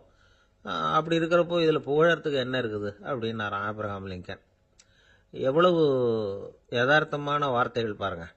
இந்த காலத்தில் நம்மளையும் பல பேர் அப்படி உண்டு. நீச்சல் தெரியாத ஒரு ஆள் தண்ணியில் இறங்கிட்டான். தண்ணி ஆழம்ங்கிறது அப்புறமா தான் தெரிஞ்சுது. தத்தளிக்க ஆரம்பிச்சுட்டான். வாழ் வாழ்னு கத்துறான். கரையில் நின்றுட்டு இருந்த ஒருத்தர் இதை பார்த்தார். உடனே அவருக்கு இதயத்தில் முள்ளு தைச்சது மாதிரி ஒரு உணர்வு. உடனே குபீர்னு தண்ணியில் பாய்ஞ்சார். அவரை காப்பாற்றி கரைக்கு கொண்டுட்டு வந்து சேர்த்தார். இதை பார்த்துக்கிட்டு இருந்த இன்னொருத்தர் காப்பாற்றின அந்த ஆளை பாராட்டி புகழ்ந்தார். என்ன புகழாதீங்க சார் அப்படின்னார் அவர். ஏன்னு கேட்டார் இவர். நான் அந்த ஆளை ஏன் காப்பாற்றினேன் தெரியுமா? அவன் நேற்றுக்கு என்கிட்ட 300 ரூபா கடன் வாங்கியிருக்கிறான். இவன் தண்ணியில் போட்டான்னா நான் கொடுத்த கடனும் தண்ணியில் போடும். அதனால தான் விழுந்து காப்பாற்றினேன் அப்படின்னா அந்த ஆள். ஒரு காடு. அங்கே புத்தர் அவர் பாட்டுக்கு நடந்து போய்கிட்டே இருக்கிறார். அவருக்கு பின்னாடி ஒரு குரங்கு, அதுவும் தொடர்ந்து வந்துக்கிட்டே இருக்குது. புத்தர் திரும்பி பார்த்தார். குரங்கு அப்படியே குதிச்சு உயர எழும்பி ஒரு கிளையில் போய் உக்காந்துது. ஏன் இப்படி பண்ணுறேன்னு கேட்டார் புத்தர். என்னை சாதாரணமாக நினைக்க வேணாம், நான் மகாமந்தி. என்னால் எல்லாம் முடியும். முடியாதுங்கிற வார்த்தையே என்னுடைய அகராதியில் கிடையாது. என்ன வேணும்னாலும் செய்வேன் அப்படின்னுது. அப்படின்னா ஒரு பந்தயம் வச்சுக்கலாமான்னாரு இவர். வச்சுக்கலாமேன்னுது. வேற ஒன்றும் இல்லை, இப்போ நீ மேலே எழும்பி அந்த கிளையில் உட்காந்தது மாதிரி அங்கேருந்து தாவி என் உள்ளங்கையில் உட்காரணும், அவ்வளவுதான் அப்படின்னார். அப்படி உட்காந்துட்டா என்ன பரிசு அப்படின்னு கேட்டது அது. சொர்க்கத்தில் இருக்கிற மாமன்னன் மரகத சக்கரவர்த்தியை என்னோட இருக்கும்படியாக கூப்பிட்டுக்கிறேன். அந்த சமயத்தில் அவருடைய அரியணை அங்கே காலியாயிடும். நீ அதில் போய் உட்காந்துக்கலாம். பந்தயத்தில் தோத்துட்டா ஒரு கல்ப காலம் இந்த பூமியில் வாழ வேண்டியிருக்கும். அதுக்கு பிறகுதான் என்கிட்ட வர முடியும். என்ன சொல்ற அப்படின்னார். குரங்குக்கு தாவறது ஒரு பெரிய காரியமா? இது எனக்கு ரொம்ப சாதாரண விஷயம். என்ன இப்பவே தாவட்டுமா அப்படின்னுது. சரின்னு சொல்லி உள்ளங்கையை நீட்டினார். அவருடைய கை தாமரை இலை அளவுக்கு அப்படியே விரிஞ்சுது. குரங்கு சௌரியமா உட்கார்றதுக்காக. குரங்கு தாவறதுக்கு தயாராச்சு. அதுக்கு முன்னாடி ஒரு சின்ன யோசனை அதுக்கு. இந்த கிளையிலிருந்து அந்த கைக்கு தாவறது எனக்கு ரொம்ப அற்பமான ஒரு வேலை. இது ரொம்ப சாதாரணம். என்னுடைய கௌரவத்துக்கு இது சரியா இருக்காது. அதனால நான் என்ன பண்ண போறேன்னா, இங்கேருந்து கிளையிலிருந்து அப்படியே உயர எழும்ப போறேன். எழும்பி மேல் உலகம் போய் அங்க ஒரு சுத்து சுத்திவிட்டு அதுக்கப்புறம் அங்கேருந்து நேரா இந்த கையில உட்கார போறேன் அப்படின்னு நினைச்சது. என்ன யோசிக்கிற அப்படின்னார் புத்தர். ஒண்ணும் இல்லை, இந்த பாயிரம் பார் அப்படின்னு சொல்லி தாவி உயர போயிட்டுது. கொஞ்ச நேரத்துல வான உலகத்துக்கே போய் சேர்ந்துட்டுது. அங்க போய் பார்த்தா அங்க ஒரு 5 பளிங்கு தூண்கள் இளம் சிவப்பு நிறத்துல நின்றுகிட்டு இருக்குது. குரங்கு நினைச்சுக்கிட்டது, புத்தர்கிட்ட போய் இந்த பளிங்கு தூண்களை பார்த்தோம்னு சொன்னா அப்படியே திகைச்சு போயிடுவார். இந்த தூண்ல ஏதாவது அடையாளம் செஞ்சுட்டு போகணும் அப்படின்னு அந்த இடத்துல மிதந்துகிட்டே நினைச்சுது. உடனே ஒரு தூணில் எழுதிச்சு. என்ன எழுதிச்சுன்னா, ஒரு மகா ஞானி இங்க வந்துட்டு போறார் அப்படின்னு எழுதிச்சு. எழுதிவிட்டு அப்படியே கீழே தாவி புத்தரோட உள்ளங்கையில உட்காந்துது.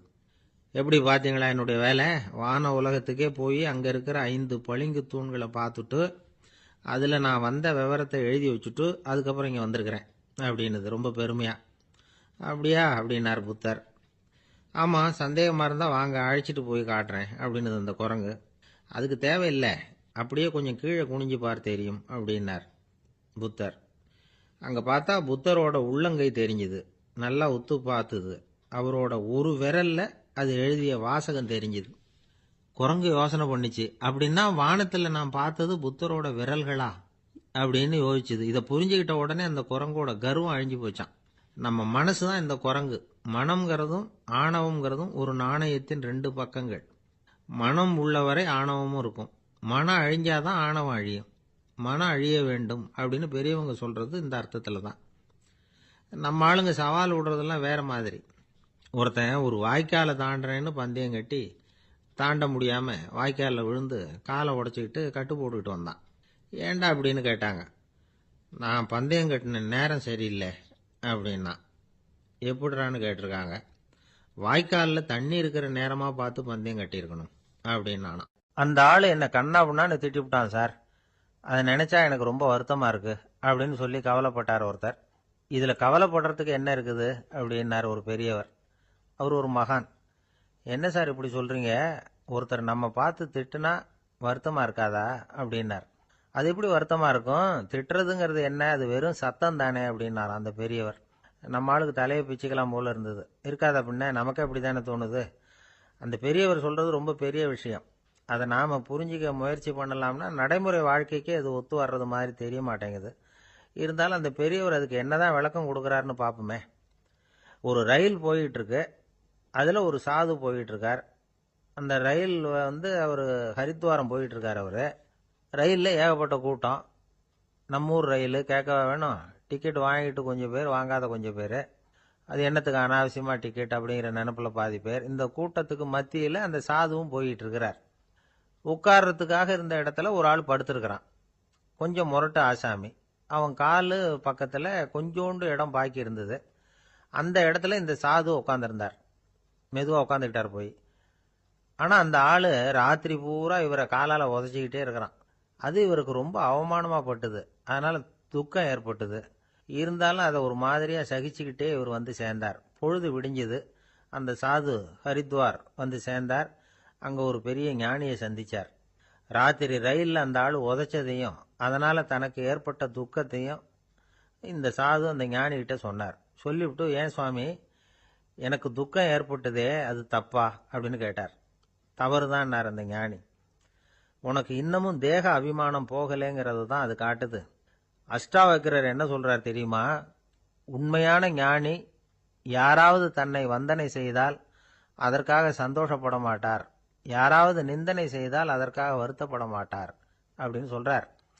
நிந்தனைங்கிறது ஒரு ஒலி தான். தேகாபிமானம் இருக்கிற வரைக்கும் இந்த ஒலி நம்மளை வேதனைப்படுத்தும். நான் தேகம் இல்லை, ஆத்மா அப்படிங்கிற நினைவு இருந்தா இந்த ஒலி நம்மளை பாதிக்காது. மனு என்ன சொல்றார் தெரியுமா? ஒரு சாதகன் பாராட்டுதலை விஷம்னு நினைச்சு பயப்படணும், அவமானத்தை அமிர்தம்னு நினைச்சு சந்தோஷப்படணுங்கிறார். அவமானப்பட்டா கவலைப்படாமல் எப்படி இருக்க முடியும் அப்படின்னு தான் நமக்கு தோணும். அதனால தான் நம்மளில் யாரும் இதுக்கு உதாரணமாக யாரையும் காட்ட முடியல. புத்தரையும் கபீரையும் உதாரணமாக காட்டுறாங்க. அவங்களுக்கெல்லாம் அவமானம் ஏற்பட்டப்போ கவலையே படலையாம். புத்தரை அவமானப்படுத்தணுங்கிறதுக்காக கௌசாம்பி ராணி ஒரு இளம் பெண்ணை கொலை பண்ணி சடலத்தை புத்தர் குடிசைக்கு முன்னாடி போட சொன்னார். போட்டாங்க. புத்தர் தான் அந்த பொண்ணை கெடுத்து கொலை பண்ணி விட்டாருன்னு எல்லாரும் நினைச்சாங்க. ஆனால் புத்தர் இதை பற்றி கவலையே படலை. அப்புறமா உண்மை தெரிஞ்சதும் புத்தர் புகழ் இன்னும் அதிகமாயிட்டுது. ஒரு பெரிய சபையில் ஒரு மோசமான பொண்ணு நுழைஞ்சி தனக்கும் கபீருக்கும் சம்பந்தம் உண்டுன்னு சொன்னா. கபீர் கவலைப்படலை. அவங்க மாதிரியெல்லாம் நாமளும் இருக்க கற்றுக்கணும். நிந்தனை, அபகீர்த்தி, அவமானம் எல்லாம் ஆண்டவன் கொடுக்கிற பிரசாதம்னு நினைக்கணும் அப்படின்னு சொல்றார் அந்த ஞானி. இதை கேட்ட இந்த காலத்து ஆசாமி ஒருத்தர், நான் கூட அப்படிதான் சார், யாராவது அவமானப்படுத்தினா கவலைப்பட மாட்டேன். நேற்று கூட ஒருத்தர் என்ன பலார்னு அரைஞ்சுட்டார், நான் கொஞ்சம் கூட கவலைப்படலை, பேசாமல் வந்துட்டேன்னார். ஏன் அப்படி வந்துட்டீங்க அப்படின்னு. அவர் அரைஞ்சதுலேயும் ஒரு அர்த்தம் இருந்தது, அதனால தான் அப்படி வந்துட்டேன்னார். ஏன் அரைஞ்சாருன்னு கேட்டேன். 10 வருஷத்துக்கு முன்னாடி 15 ரூபா அவர்கிட்ட கடன் வாங்கினேன், அதை கேட்டு கேட்டு பார்த்துட்டு கடைசியாக தான் அரைஞ்சார் அப்படின்னார். ஆண்டவனுடைய பிரசாதம் இவருக்கு அடிக்கடி கிடைக்கும் போல இருக்கு. ஆசைப்படுறதுல தப்பு இல்லை, ஆனால் அந்த ஆசை தேவைக்கு தகுந்த மாதிரி இருக்கணும். தேவைக்கு மீறிய ஆசைகள் இருக்கு பாருங்க, அது தேவையில்லை. இந்த கருத்தை வலியுறுத்தது மாதிரி ஒரு கதை உண்டு. தேவேந்திரனுக்கு திடீர்னு வீடு கட்டணும்னு ஒரு ஆசை வந்துதான். வீடுன்னா நாம கட்டுற மாதிரி இல்லை. தேவேந்திரன் வீடுன்னா சும்மாவா? ஒரு பிரம்மாண்டமான அரண்மனை கட்டணும். அது மாதிரி இந்த 3 லோகத்திலையும் ஒரு அரண்மனை கிடையாது அப்படின்னு எல்லாரும் சொல்லணும். இது அவனோட ஆசை. உடனே தேவ தச்சரான விஸ்வகர்மாவை கூப்பிட்டான், உத்தரவு போட்டான். விஸ்வகர்மா தன்னுடைய உதவியாளர்களை எல்லாம் கூப்பிட்டு ஒன்னா சேர்த்துக்கிட்டார். படாத பாடுபட்டு ஒரு பெரிய அரண்மனையை கட்டி முடிச்சார். கட்டி முடிக்க 1000 வருஷம் ஆச்சு. தேவேந்திரன் பார்க்கறான். அவனுக்கு திருப்தி ஏற்படலை. என்னுடைய அந்தஸ்துக்கு இது ரொம்ப சாதாரணமான கட்டிடம், இதை விட இன்னும் பெருசா கட்டு அப்படின்னா. தேவ தச்சர் திணறி போயிட்டார். அவரால் அதுக்கு மேலே எதுவும் செய்ய முடியல. என்ன பண்றதுன்னு யோசனை பண்ணார். நேராக நாரதர் காலில் போய் விழுந்தார். நீங்க தான் என்னை இந்த பிரச்சனையிலேருந்து காப்பாற்றணும்னார். நாரதர் யோசனை பண்ணார். சரி, கவலைப்படாதேன்னார். நேராக இந்திரன் கிட்ட போனார். இந்திரன் நாரதரை பார்த்த உடனே வாங்கன்னு கூட்டிட்டு போய் அரண்மனையை காட்டினான். இது மாதிரி ஒரு அரண்மனையை நீங்க வேற எங்கேயாவது பார்த்துருக்குறீங்களா அப்படின்னு ரொம்ப பெருமையா கேட்டான். நான் பார்த்ததில்லை, ஆனா என்னை விட வயசுல மூத்தவர் மகரிஷி லோமேசர், அவர் ஒரு வேளை பார்த்துருக்கிறாரா என்னமோ அப்படின்னார். உடனே அவரை மனசுல நினைச்சு தியானம் பண்ணினார். அடுத்த கணம் லோமேசர் அங்க வந்தார்.